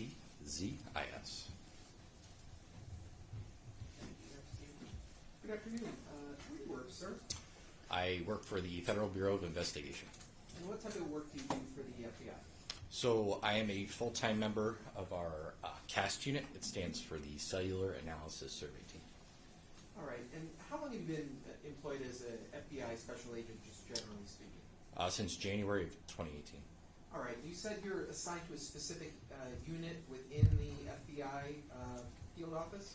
That is correct. Within, I am now part of the headquarters portion of the FBI, detailed to Detroit. And you said it was the Cellular Analyst Survey Team? Cellular Analysis Survey Team. I'm sorry. And can you just describe what type of work you do as a member of that team? So we do, there's three primary functions for, I'll call it CAST, it's just an easy acronym for that unit. It's doing what I'm here today, providing testimony. We do analysis regarding historical call detail records, which is the portion that I'm going to be here speaking about. And we teach the subject about historical call detail record analysis. And what type of training or education have you received in order to analyze and interpret historical call detail records? So there's numerous portions of the training. The initial part is called what's called CAST Basic. That's just a very introductory level into the analyzing of historical call detail records, the different cellular providers themselves, what they provide, and very basic mapping of those records. That is a 1 week long course. After that, you can go to what's called CAST Advanced, which takes that basic principle and expounds upon it, goes more in depth into the cellular records and the providers themselves, what is provided by the different cellular T-Mobile, AT&T, and Verizon, the cellular networks themselves, and further mapping, how we map and just kind of the procedures that we utilize. Once you graduate from CAST Advanced, you then are brought into what's called FTX, or I think they call it CIRA now, which is a Critical Incident Readiness Assessment. And what they do there is they give you a mock exigent type scenario. And they say, this is your scenario, like a missing child, or you need to fix a problem quickly, and you need to use cellular records to do so. And they kind of test us on our methods and how we go through the records to figure out the solution of these problems utilizing different record sets from these different cellular providers. That is another week-long class. If we pass all of those, we then can go to what's called certification. Certification is two two-week-long segments, so 4 weeks in total. The first segment, they bring in the cellular providers themselves and the cellular engineers to talk about their specific networks.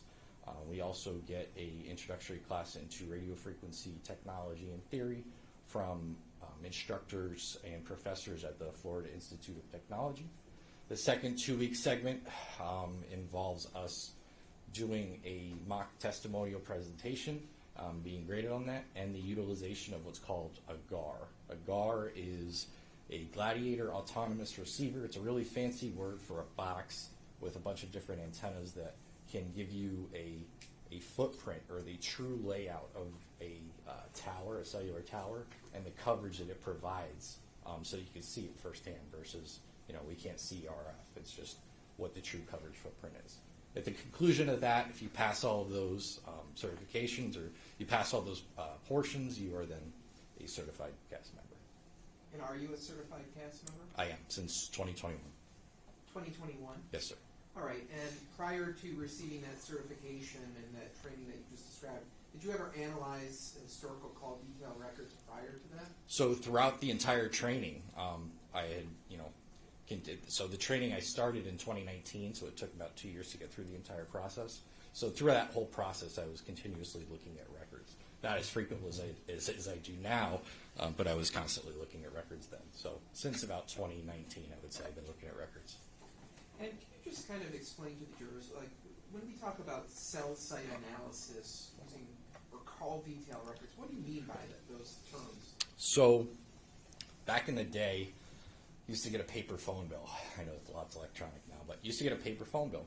On that paper phone bill, you would have the date, the time, and the 2 phone numbers that are in communication, right? Same thing for text messages, I think, back then as well. That's how they were billed and things like that. We get an added portion, which is the tower, the specific tower, and the side of that tower that was used to facilitate that transaction in the network.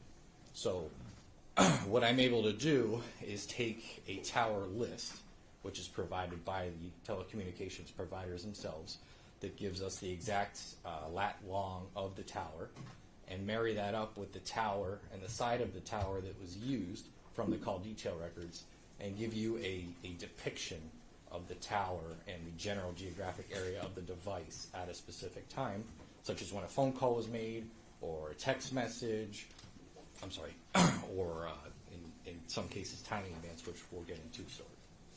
So, in the course of your training experience, have you ever used these records that are provided by a cellular provider to actually locate, wanted individuals or missing individuals? I look at these records on a daily basis, and I use them extremely frequently to find people, yes. And has it been effective in your experience in terms of locating users of devices based on records that you've been provided by these different phone companies? Yes. And have you ever given any trainings yourself on the use of these records and the purpose behind analyzing them? Yeah, I'm an instructor for Cast Basic. I think I've done 5 or 6 of them. I don't remember offhand. And have you ever testified before as an expert in the field of historical cellular site analysis? Yes. And how many times, if you know? I believe it's 11 right now. Your Honor, at this point, I would move for the admission of his testimony as an expert in the field of historical cell site analysis. Historical cell site analysis? Yes. Okay, because I've had cellular records location analysis, historical call detail records analysis. What would Which you one prefer? is proper? Historical call detail record analysis is probably the most accurate. That's the most accurate? Yes. Okay. So that's the one. He's going to be admitted as an expert in the field of historical call detail records analysis. And I think this is probably a good point to break for the day. We're going to break by 3:40. The fireworks are today, so everyone needs to get out of Dodge. I'm sure parking lots want to open up for people coming down. So we will come back tomorrow morning, try for a 9 o'clock start.